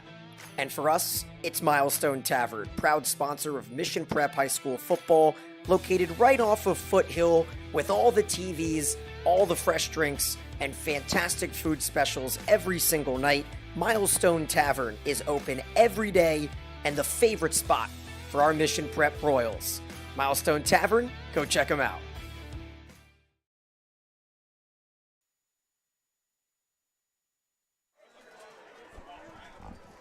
Welcome back. Second half action about to get underway as our score coming out of halftime. Our halftime show was presented by Sunset Honda. Experience car buying made easy. We do appreciate everybody tuning in. Mission Prep Football presented by California Fresh Market, driven by Hyundai. San Luis Obispo, slew of partnerships in between. Mercedes-Benz San Luis Obispo, Kennedy Club Fitness, Via Automotive, Milestone Tavern, KD Capital, Sunday Car Wash, Papa Ty's Cafe, Madonna Inn, Farmers Insurance, Grocery Outlet, Honey's Pizza, Orange Theory, Sunset Honda, Old Slow Barbecue, CB Chevrolet, and Mountain Air. I tell you what, we didn't go over it at halftime, but some interesting results happening across the Mountain League right now, with Arroyo Grande leading St. Joe at halftime 17-14, and Paso Robles leading Lompoc 21-13. So going to be an interesting league season. I hope you guys stay with us the entire year. It's going to be an interesting ride. An interesting ride it is, as we're getting ready to kick off second half action. About to get underway. Royals back to receive this one. And Luke Terry pulls this one in. He's got the wheels churning. He's got some open room on the front of the Royal sideline. One man to beat, and he beats him. And the second attempt tackle coming through. And Terry well into Titans territory with that return. And he wanted a touchdown as well. And the tackle coming up by Titans number 3, John Schultz, on that second attempt, as Luke Terry almost got away. And Luke Terry just showing off his wheels there. And we talk about how squirrely the other wide receivers are with Tyler Garrett and J.J. Howard. I feel like Terry gets lost in the mix a lot of times, but he's exactly what they need at the slot receiver position. He shows that skill on a return, just getting upfield, finding the lanes, and just making things work and avoiding tackles. We're getting an update on the chat. St. Joe went up 21-17 just before the half. So St. Joe now in the lead at the half. Still interesting. Gonna be a tight year. Those are the 4 teams that the Royals are gonna be trying to catch here through the league season. Paso, Lompoc, St. Joe, and AG. Deep pass into the corner. Climbing up to get it. And Tyler Garrett pulls that one in. And that's a quick touchdown for Mission Prep. Top shelf Tyler Garrett strikes once again, just gets his hands up. He's got that size advantage on the perimeter there, and nothing was going to stop him. Perfectly placed ball, hands up, pulls it in. Second touchdown of the night for Tyler Garrett on that corner route once again. And that's a 16-yard gain for the score for Tyler Garrett. Royals now up considerably over the Titans. Max Hanchett's 7th attempt is up and good. Excuse me, 6th attempt is up and good. Trying to do math in my head on the fly. And after that quick touchdown, we'll be right back. Mission Prep Football will return in moments. Feel like eating out, maybe ordering in? Why not try Papa's Thai Cafe, proud sponsor of Mission Prep High School football. Located right downtown off Monterey and Johnson, open Tuesday to Sunday, Papa Thai's Cafe.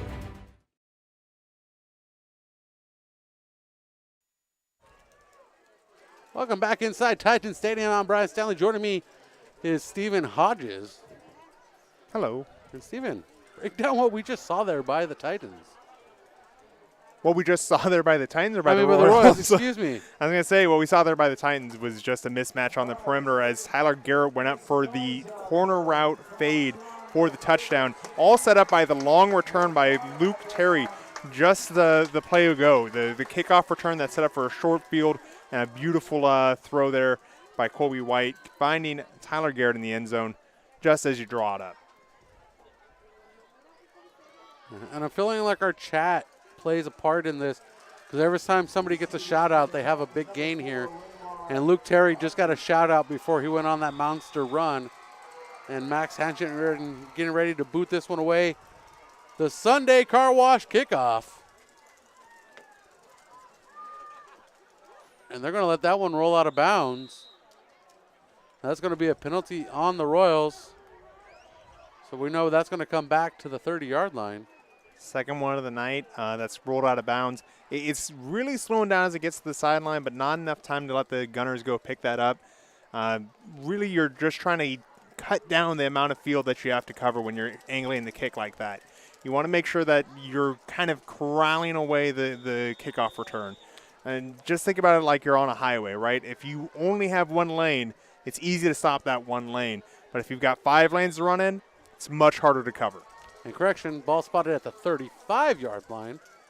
And I got to say, last week, Stephen, we missed your little weather meter that you carry.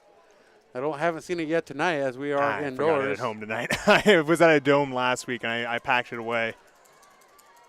1st and 10 for the Titans at the 35. A handoff out of the backfield. Short gain, and we have some commotion and some laundry on the field.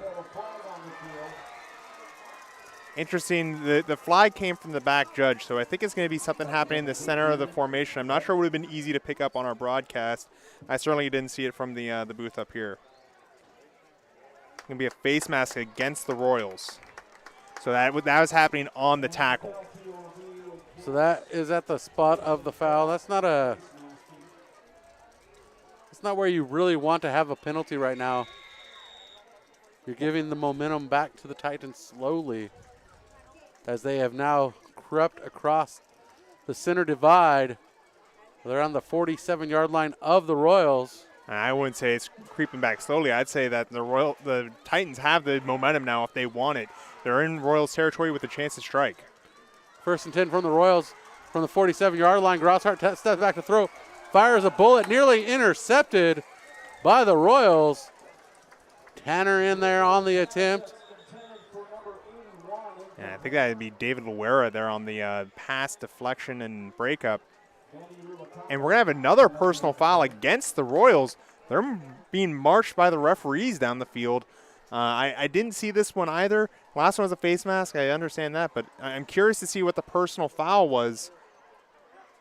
So they're just going to signal personal foul once again. I wonder if this was no, you've got to signal the unsportsmanlike conduct. So I'm curious what the personal foul was. As it's Mario Luera throwing his hands up. I think it may have been against him. Maybe a late hit, something of that variety. Pass interference.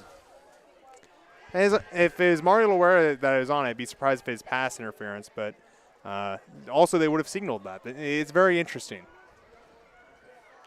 Grosshart hands off to the back once again.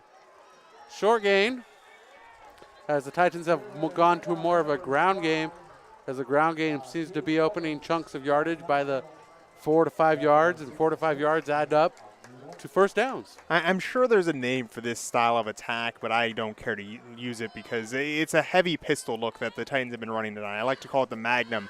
They've got that fullback, but they also have the running back directly behind them. So it opens up everything that you're going to get from a typical spread offense, but also what you're going to get from a power run with that fullback running back in the backfield. A throw out of the backfield, trying to get out past the 20. Or inside the 20, the back comes up short. Gabriel Sanchez. Yeah, Gabriel Sanchez there, the running back. He's came into this game 26 carries, 124 yards. Here's being used as a bit of a fun back out of the backfield, and he's not afraid of that contact. And that's one of the things I loved seeing about the Titans throughout their history, throughout the different teams that have been here. Something that they coach from youth is just no fear of contact. They're willing to get aggressive on the ball. As we're going to have another flag, and it may be against the Royals once again. Oh, no, we're going to wind the clock, even though I'll go ahead and pan over to what I'm seeing. That looks like a flag still on the ground. And here's another update for our fans. We have a milestone in the world of MLB as Albert Pujols hits 2 home runs tonight, putting him at 700 home runs in the baseball world. Oh, great for him. I'm glad to see Pujols. I mean, sometimes you see these guys come back and they're not successful. Here, a lot of success as, where are we at, 4 or 5 flags on this drive? False start against the Titans. False start against the Titans. We just can't get this drive to successfully move downfield without a flag. And our fans on the chat are just amazing and giving us some crucial details about where they're at and what's going on in the world around us, as we are engulfed in this game right now. Yeah, I'm loving the guest book that we've established in the comments. That's something that stays with the archive. So if you ever just want to say, hey, you were here for the fact of, coming back later and saying, hey, you were here, It's a great way to do it. 1st and 10 from the 11. And a run up the middle once again. Lucas Elmerkin on that tackle, coming off the defensive end, came inside the middle of the formation and got Fabric and brought him down, just as they teach you. You're not always going to be able to get all of the form tackle, not always going to get the most beautiful rip, wrap, grab, take him to the ground. Elmer just grabs him and beats him to the ground, coming off the side while still on a block. That's what you want to see from your defense from time to time, just guys that are going to run through blocks to make that tackle. Sanchez was the carrier on that one. Hand off to the back once again. And gaining some yards, Gabe Evans. Gabe Evans getting more and more looks as they get near the goal line. Of course, he was the touchdown gaining Titan earlier in this game, so it's a little bit of a, not a surprise to see him getting more and more steam as they get closer to the end zone. And it seems like they want to use him when they need those just handful of yards, getting closer to the pay dirt.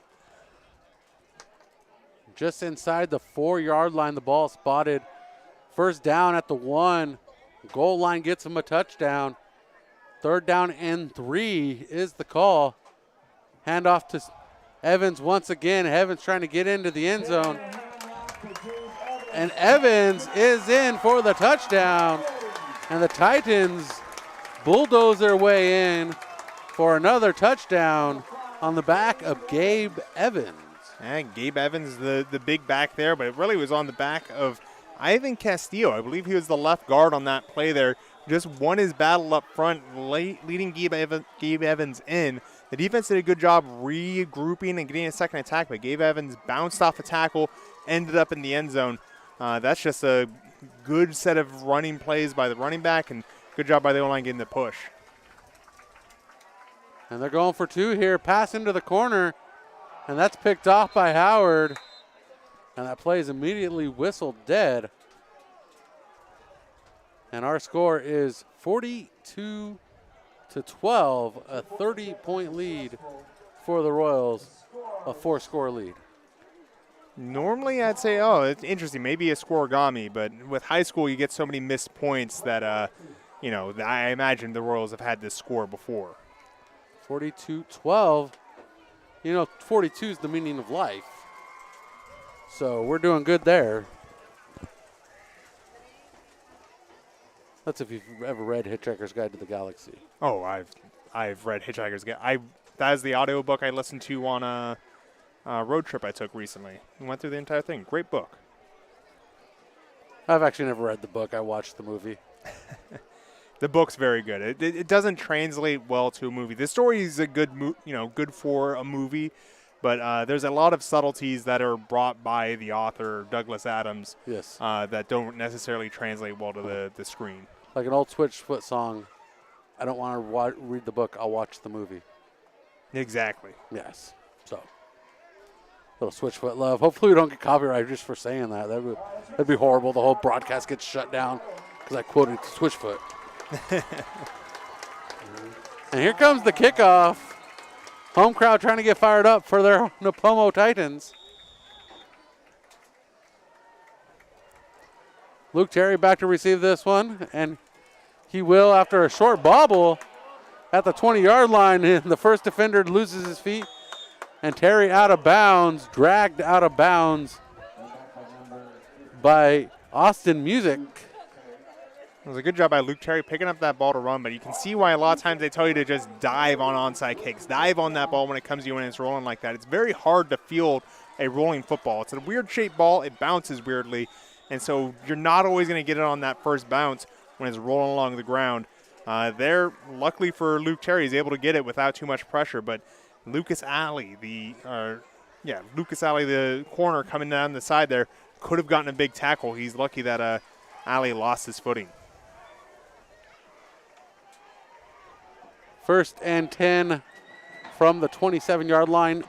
The Royals. Shotgun snap for Colby White.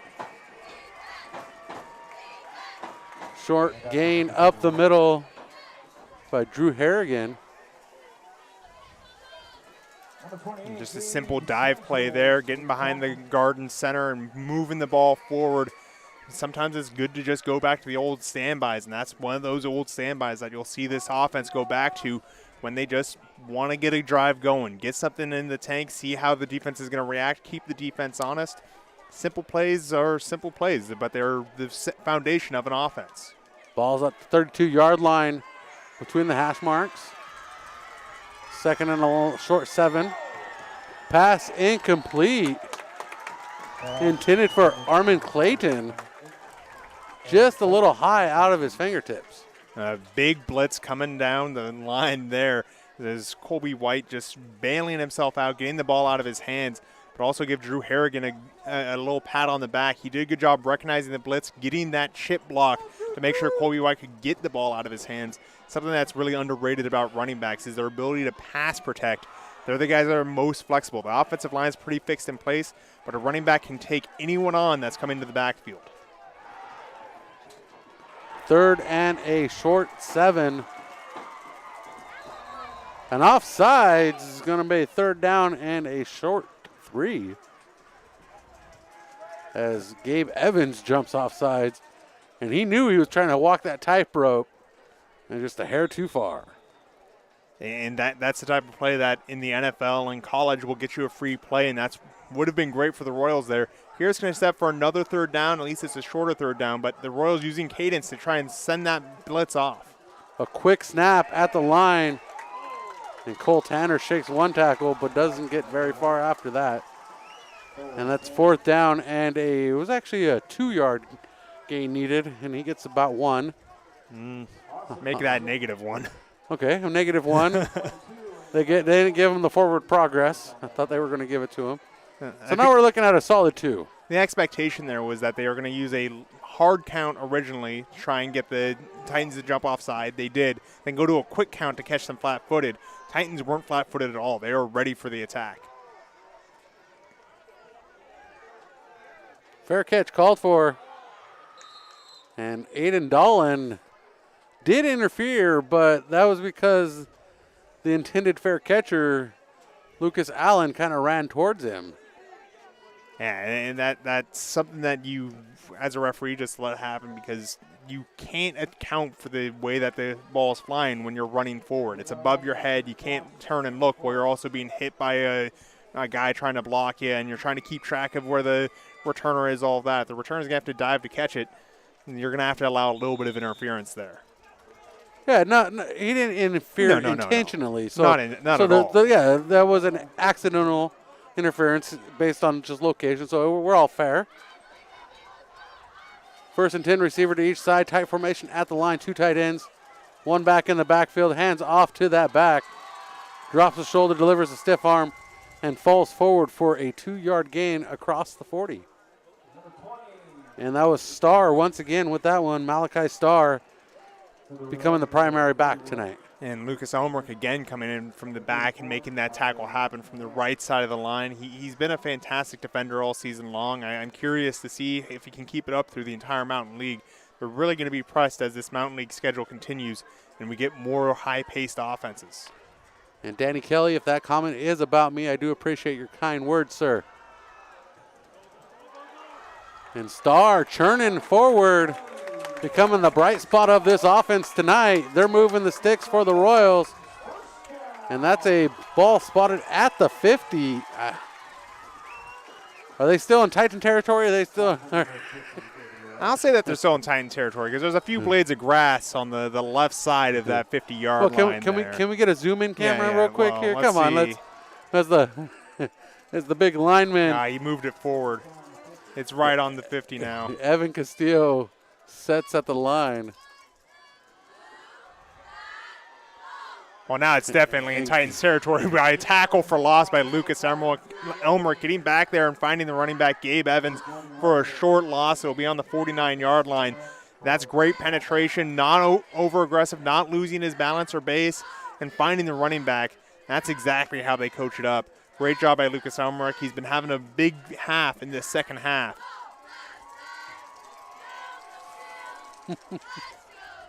A blade of grass. separates the ball from the 50 to the 49 9/10. Castillo picks up the ball at center. Grosshart, the quarterback, hands it off on the fake. No, the pass off target to the receiver, intended for Joe Beach. And defended well by George Kardashian there. They've been using that play action to the flat quite a bit in this game. Kardashian on the rundown from behind. Did a good job in coverage. May have tied up the feet a little bit on accident, but that was right where it was going to be. Even if that ball was caught, I don't think it would have had much of a gain, if any. He threw it right near the beach, man.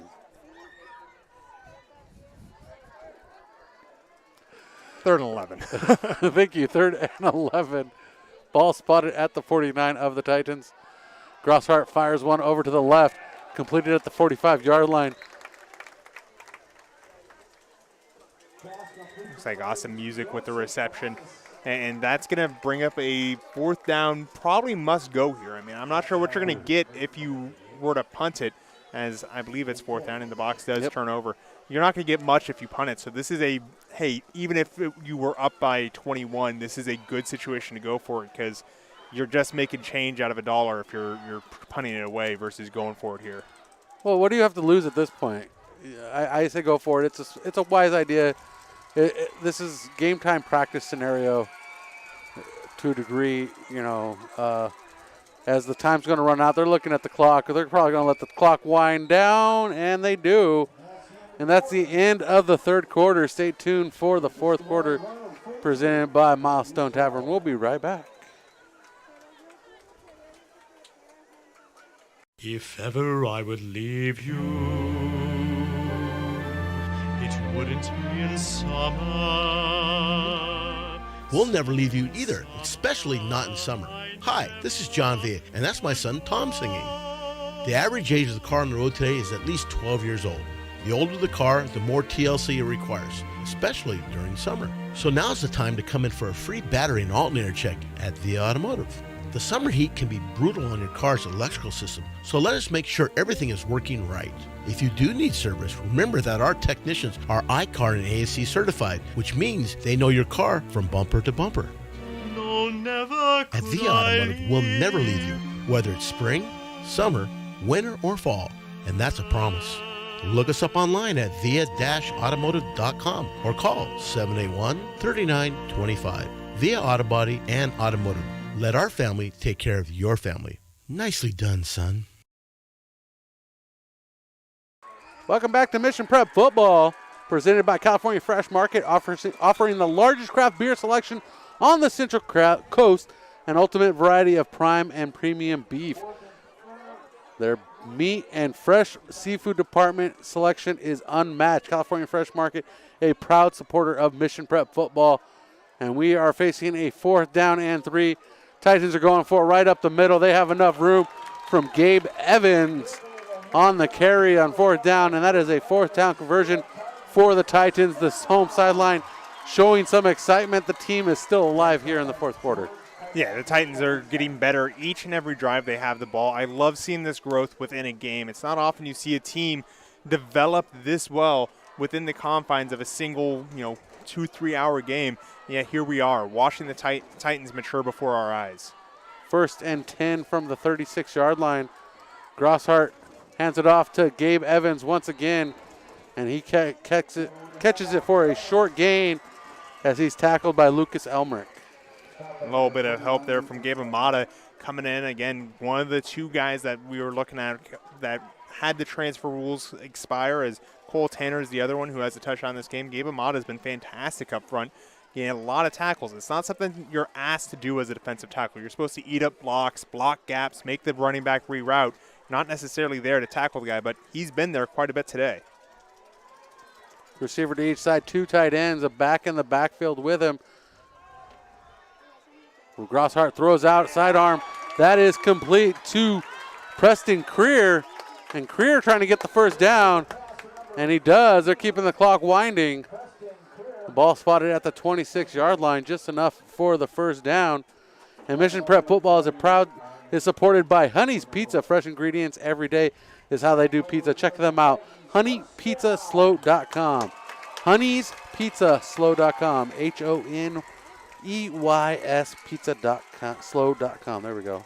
We're hitting that point where I think we're getting some dew on the surface of the field. This is a natural grass field, so that will come into play.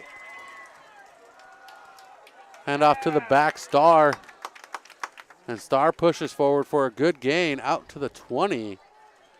And they're working in the red zone. And this is the first drive we've seen for the Titans where they've pulled across the 50 with a lot of their own support. And David Luer a little slow to get up there, so we'll keep an eye on him. He's a major force for these Royals. Middle linebacker that's there on a lot of plays. So if he's a little banged up, expect to see him to come out and get a breather. Our score 42-12. Royals with a 30-point lead here in the fourth quarter. Grosshart forced out of the pocket, chased down by the big man, pass incomplete. Interesting there's no flag there. He was in the tackle box, which is defined as the area between the two most far people on the line of scrimmage, and there was not an eligible receiver on that side of the field. So by definition, that should have been a intentional grounding. If he's outside of the tackle box, he just needs to get past the line of scrimmage. Maybe that's what the referee saw, that he could have been outside of that, but I didn't see it from where I was. And Grosshart was chased down by Joseph Clipperton before he threw that one away. Low snap, hands off to Starr, and Starr met at the line of scrimmage, or a short gain. Shooken up. Drew Harrigan in on that one. Mario Loera on that one. Number of other Royals to call out as well. David Loera wearing number 50 tonight, in case you're wondering. Curious why they're so married to the shotgun here. This is a situation where we've seen a lot of errant snaps that have led to poor performance and delayed plays. I'd go under center if I were the Titans more frequently. 8:15 on the clock. And up the middle, that's another first down for the Titans. And the Titans moving the ball well on this drive, as we have 4 minutes coming up, 4 minutes gone here in the final frame. And the Titans do gain the first down. And that is a first and goal from the 10. And we have a whistle. Nipomo is going to get a breather as Mission Prep calls the timeout. And we'll join them in the timeout. Mission Prep football continues. Stay tuned. Do you want to eat where the Royals eat? Well, just because the game finishes doesn't mean there's no fifth quarter spot.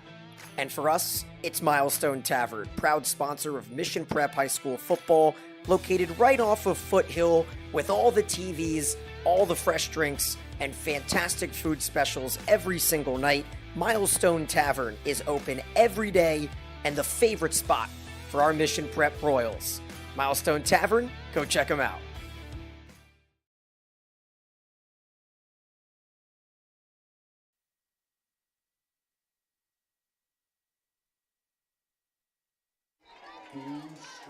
A score coming out of Righetti.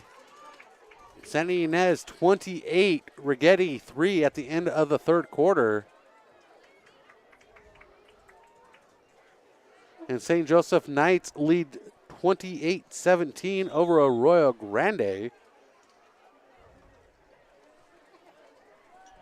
And Mission Prep football on Prep Sports Network is sponsored by Farmers Insurance agent Jennifer White. Give her a call today. Get her quote 805-592-1272. First and 10 from the goal line. That pass off target. Just fired that one like a cannonball. I think he's expecting better separation there by the wide receiver, and it just didn't happen. And that's where those 7-on-7 reps are different than real life. You know, when you sit there and play versus air or play versus light contact, you can get better results than you're going to get when you can actually press cover and do things of that variety.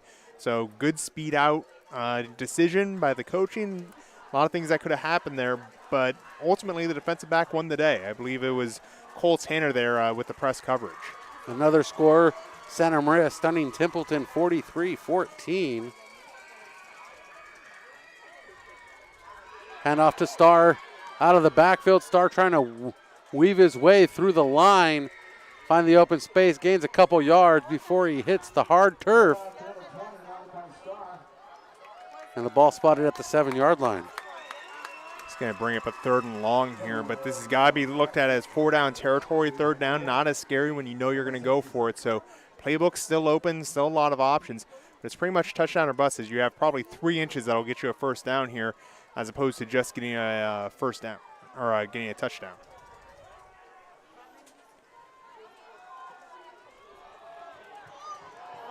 Tied up in the corner, that is Joseph Canales and Luke Terry.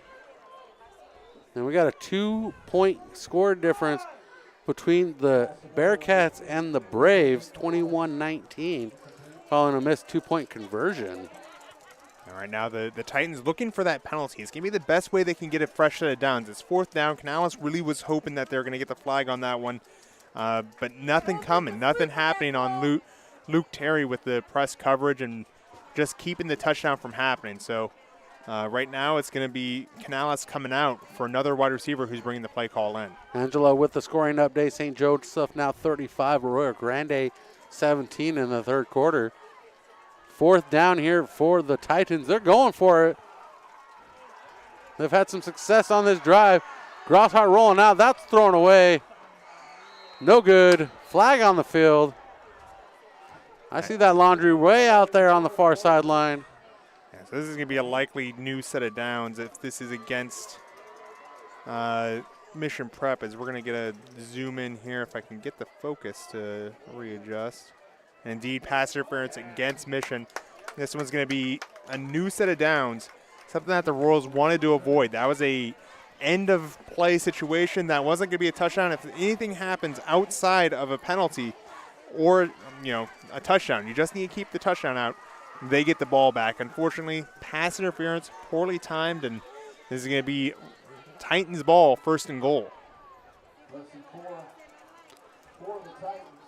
Should be automatic 1st down. They still have 4th down on the box. Timeout taken by the Titans. We'll be right back. 5:12 on the clock. 42-12 is our score. Titans looking to score here. Thank you to our essential workers. The Sunset Honda Essential Worker Program offers our essential workers a $500 discount voucher, $1,000 over Blue Book on your trade-in, or the $1,000 Honda Loyalty Special, 1.9% financing on select new Hondas, or Sunset Honda's transparent lease. Where there's not a zip, zilch, absolutely zero due from you when you lease any new Honda. And that's the Sunset Honda experience, where we make car buying easy. Get started today at sunsethonda.com. Prep football. To answer your question, Cryptic, TBT Cryptic, J.J. Howard has 2 touchdowns tonight, has a 50-yard touchdown return and an approximate 82-yard kickoff return. He's one of our player of the game candidates. Cole Tanner in there, Colby White's in there, Tyler Garrett's in there, and Drew Harrigan in there as well. So we'll keep you posted post-game as we name our player of the game. Gabe Armada's in there. We got a list of players to choose from, so stay tuned for that one. Yeah, it looks like they're keeping it as 4th and essentially goal. That one dropped. Knocked away by the Titans. Luke Terry in on that play. Benny Rubicava trying to pull that one in. No luck on him. And that's a turnover and downs. It's not really the place you want to be, but with this squad, you have a lot of options. I mean, you look at this score and how that would have changed things a little bit, and how disappointing it is to have a drop ball in the end zone. But boy, what a great drive by the Titans, showing life here late in the game. A game that has definitely been one-sided since the first half. So a lot going the way of the Royals since the kickoff. And now the Titans have shown life on the last couple possessions, and they had a score before the half as well. So things looking well for the Titans despite a lopsided scoreboard. 2 tight ends set. Whistle on the play before the snap. Early indications are against the Royals, so they'll be going half the distance to the goal. Not a lot of breathing room back there. It's going to be interesting looking forward. Next week, Mission's going to be hosting Paso, and that game's a deadlock between Lompoc and Paso right now. Could go either way. Could be a battle for the Mountain League title, with two potential 2-0 teams squaring off. So my question is who's going to break off this humongous run right now and get that 98-yarder in the books? Yeah, that's a good question. I mean, we saw that long 4th down run when it was 4th and 1 in Titans territory where Drew Harrigan was able to run it. It didn't matter where that was. So if the Titans give him the same look and bunch up near the line of scrimmage, there's definitely a chance that seam could open up for a very long touchdown.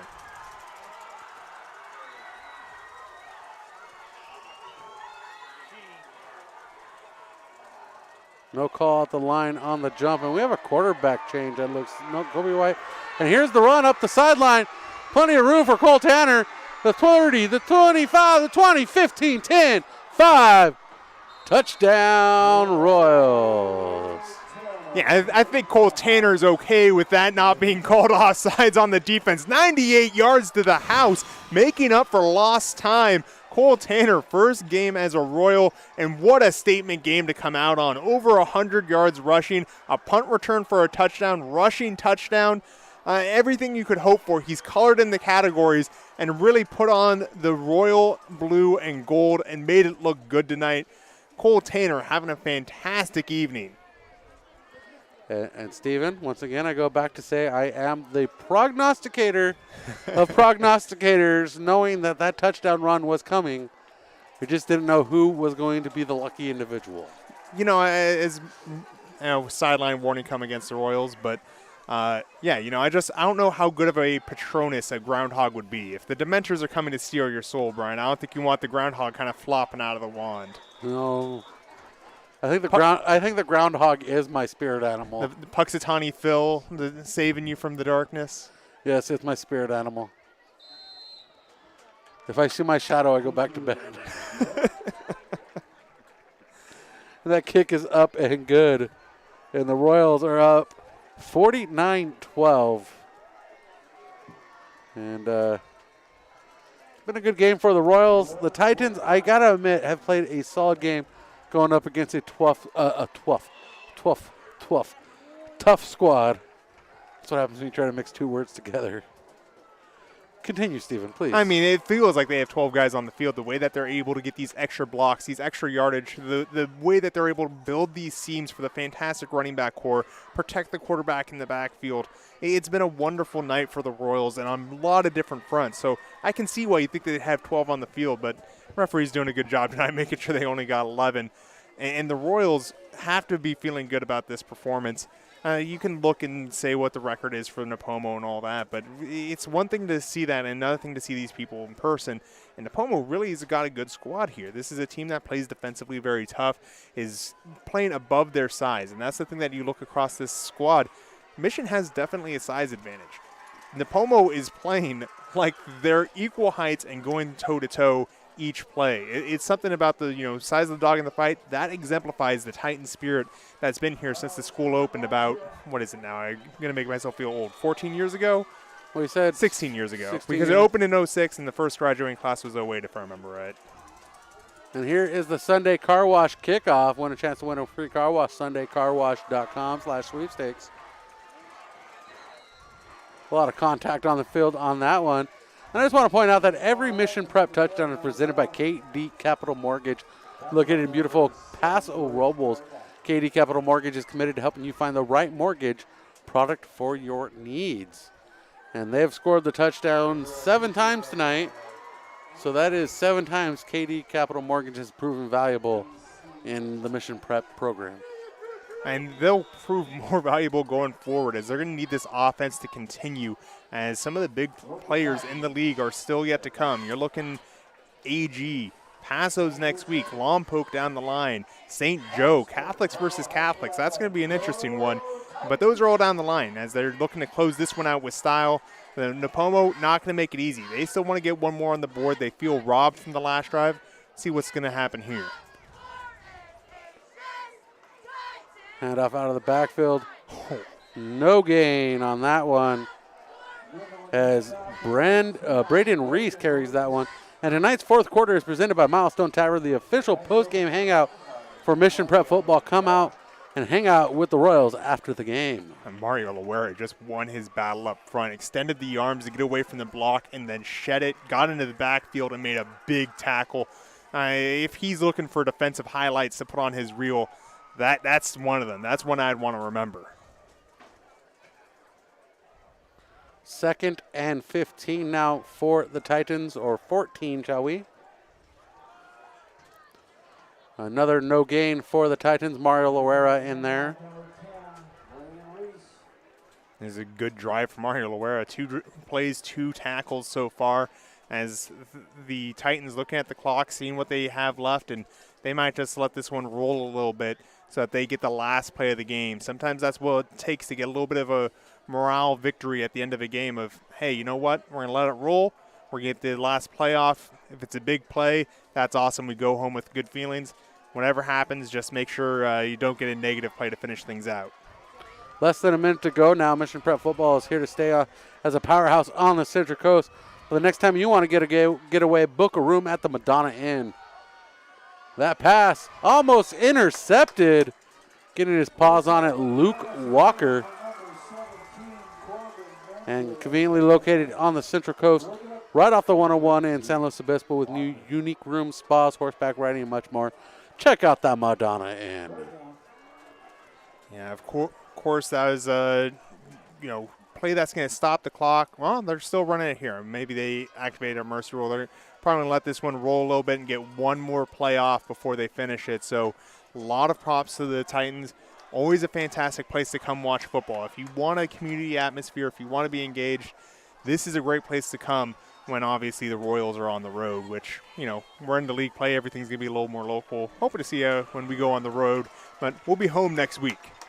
Returning home next week, we'll have the full breakdown for you coming up. We have the CB Chevrolet post-game show coming up. I'm ready to go into halftime. I'm ready for more football tonight. We know you have high expectations, and we enjoy the challenge and to meet and exceed them. CB Chevrolet in San Luis Obispo. We'll be right back with the post-game show here on Prep Sports Networks. We'll be right back.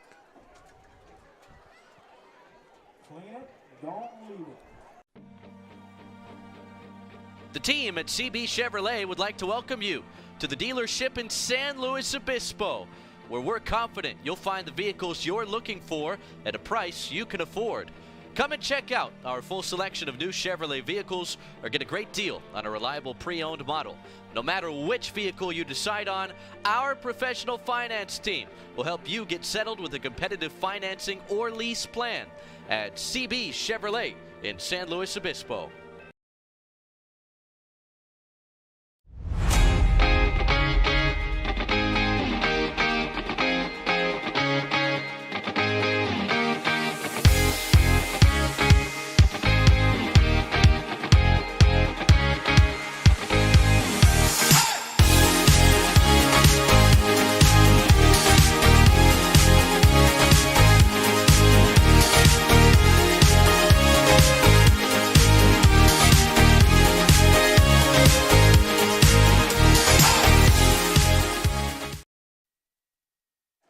And the Royals celebrate at midfield a 49-12 victory here in the Mountain League. They improved to 2-0 in the Mountain League and climb above 500 for the first time in this season. They are 3-2 as the Nipomo Titans fall to 0-5, 0-2 in the Mountain League. Our scoring tonight kicked off with a 42-yard punt return from Cole Tanner early in the first quarter, 7-0. At 4:08, Colby White connected with Tyler Garrett, 4-yard score, 14-0 Royals. With seconds left in the first quarter, Harrigan broke off a 43-yard run, 21-0 Royals. And then in the second quarter, J.J. Howard had a 50-yard touchdown return, 28-0. And as time expired in the first half, Gabe Evans got in for a 3-yard run for the Titans, 28-6. The extra point was no good. And then answering right back immediately on the next kickoff, Jamar Howard, an 82-yard run, 35-6. The Royals back up, increasing their lead. In the third quarter, we saw Colby White connect with Tyler Garrett, 11:43, 16-yard touchdown pass, 42-6 is the score. And then 7:23, Evans in for a 4-yard score for the Titans, 42-12. And then the final score, Cole Tanner, which I kind of predicted, a 98-yard run, 3:10 in the fourth quarter, 49-12. I'll give you that one. I'll say you predicted it. You just didn't know who it was going to be because Correct. you didn't know who the running back was going to be. So I think that's pretty fair. Big win for the Royals. Big win in a lot of different ways. You know, you talk the Mountain League. There's no easy games. Titans have been struggling this year, but they're definitely a team that's getting better each and every week. So I think they're going to have an upset by the end of this year. I think they're going to pull away with a league win or two, especially with how crazy this league is going to be as things get going. Speaking of looking around the league, let's look across downtown first, or in this case across the county. Slow versus Atascadero. That game is very close in the fourth quarter, 24-21. So a lot of you guys around Slow, that's one to keep an eye on. St. Joe's pulling away from Aurora Grande, 42-17 in the third quarter there. Santa Maria well ahead of Templeton, 43-14 in the Ocean League. Moving on, more Ocean League play. Pioneer Valley up on Cabrillo, 26-6. Lompoc, the other Mountain League team I'm able to get a score on right now, 33-21 over Paso. Also looks like San Ynez is going to beat Rigetti tonight. So a lot of big news around the Mountain League. A lot of exciting football to come. Can't wait to see what the next week brings, as Paso, classically formidable, very strong team. Matt Carroll, the Slowpoke Sports Coach of the Year last year, has been doing a great job refocusing that team. An electric running back in Leo Kemp, who had 2 touchdowns over 50 yards tonight against Lompoc already. Of course, more still to come as they're still playing, and we had a quick one here. So that's going to be an exciting game next week. I'll be here with you back at Mission Prep. Back at Mission Prep, and this is the CB Chevrolet post-game show. We know you have high expectations here at CB Chevrolet. We are eager to meet those challenges and exceed them. And don't forget to check out the Prep Sports Network Twitter feed, the Prep SN, for all the latest news from Prep Sports Network, including updates on the Coaches Show, which goes live every Wednesday on our YouTube channel as I sit down with Coach Schuster and we break down the previous week and what's coming up this week. So we'll break down this win and we'll talk about next week's return home at Titan Stadium for the Royals. And as they return home, they face the big Bearcats. The Bearcats always bring a challenge with them when they come to town, or whenever you face the Bearcats. The Bearcats are just a big redneck-style team is the best way I could put it. Because that's what kind of what Paso is. It's a redneck community, and I mean that with all kindness and hard work that the rednecks do. Okay, I'm a redneck because my skin's red. Okay, I can say this. Okay, say what you will about Paso. Their football team has always been the toughest one. Back when I played for Slow High, they were actually the game that we looked forward to the most. They always played you very well, but very respectfully. It wasn't one of those dirty play types of games. You know, and that's going back to 2008. That's a tradition that Paso is very proud of. They're very proud of their traditions up there in North County. So I'm looking forward to seeing what that brings this year. As like I said, that is a team that's got an electric player in Leo Kemp. He's electric on both sides of the ball. Not going to be a game you're going to want to miss. If you can be in town and come by and watch it in person, Royals would love your support. Otherwise, we'll be here on the air. And next week, the Nipomo Titans go on the road to Aurora Grande, what I call the South County rivalry. When I talk to people here in Nipomo, they're like, we can't call it a rivalry because we got to beat them. They've struggled over the years to beat Aurora Grande, so it's hard to have a rivalry when it's a one-sided rivalry. It's kind of like Bedlam, you know. They talk about it in Oklahoma State. Oklahoma always won it, but it always felt like a rivalry. It always felt good. When they opened up Nipomo, they split the population base from Aurora Grande, so it's a very familiar rivalry. A lot of people that are backyard neighbors to each other, playing one another. It's a great game, even though, as you've stated, historically very one-sided. But like I said with Nipomo, don't be surprised if you see an upset down the road with these Titans. They're a team that's getting better every week. They are a team that's getting better. So the Bearcats come to Titan Stadium next Friday, and we will be there with all our glory. Stephen and I, live from San Luis Obispo Mission Prep High School. That's going to wrap us up here from Nipomo High School. Player of the game? Oh, player of the game. Forgive me, Mr. Hodges. I forgot that the votes are in. I have my vote. You have your vote. They're in, so why Are don't they you in? let's reveal the player of the game. All right, I'll open up my envelope. I'm going to go ahead and say it's Cole Tanner in this game. You look, the pass game was not able to come to life in a deep ball fashion. That was largely because Cole Tanner in coverage.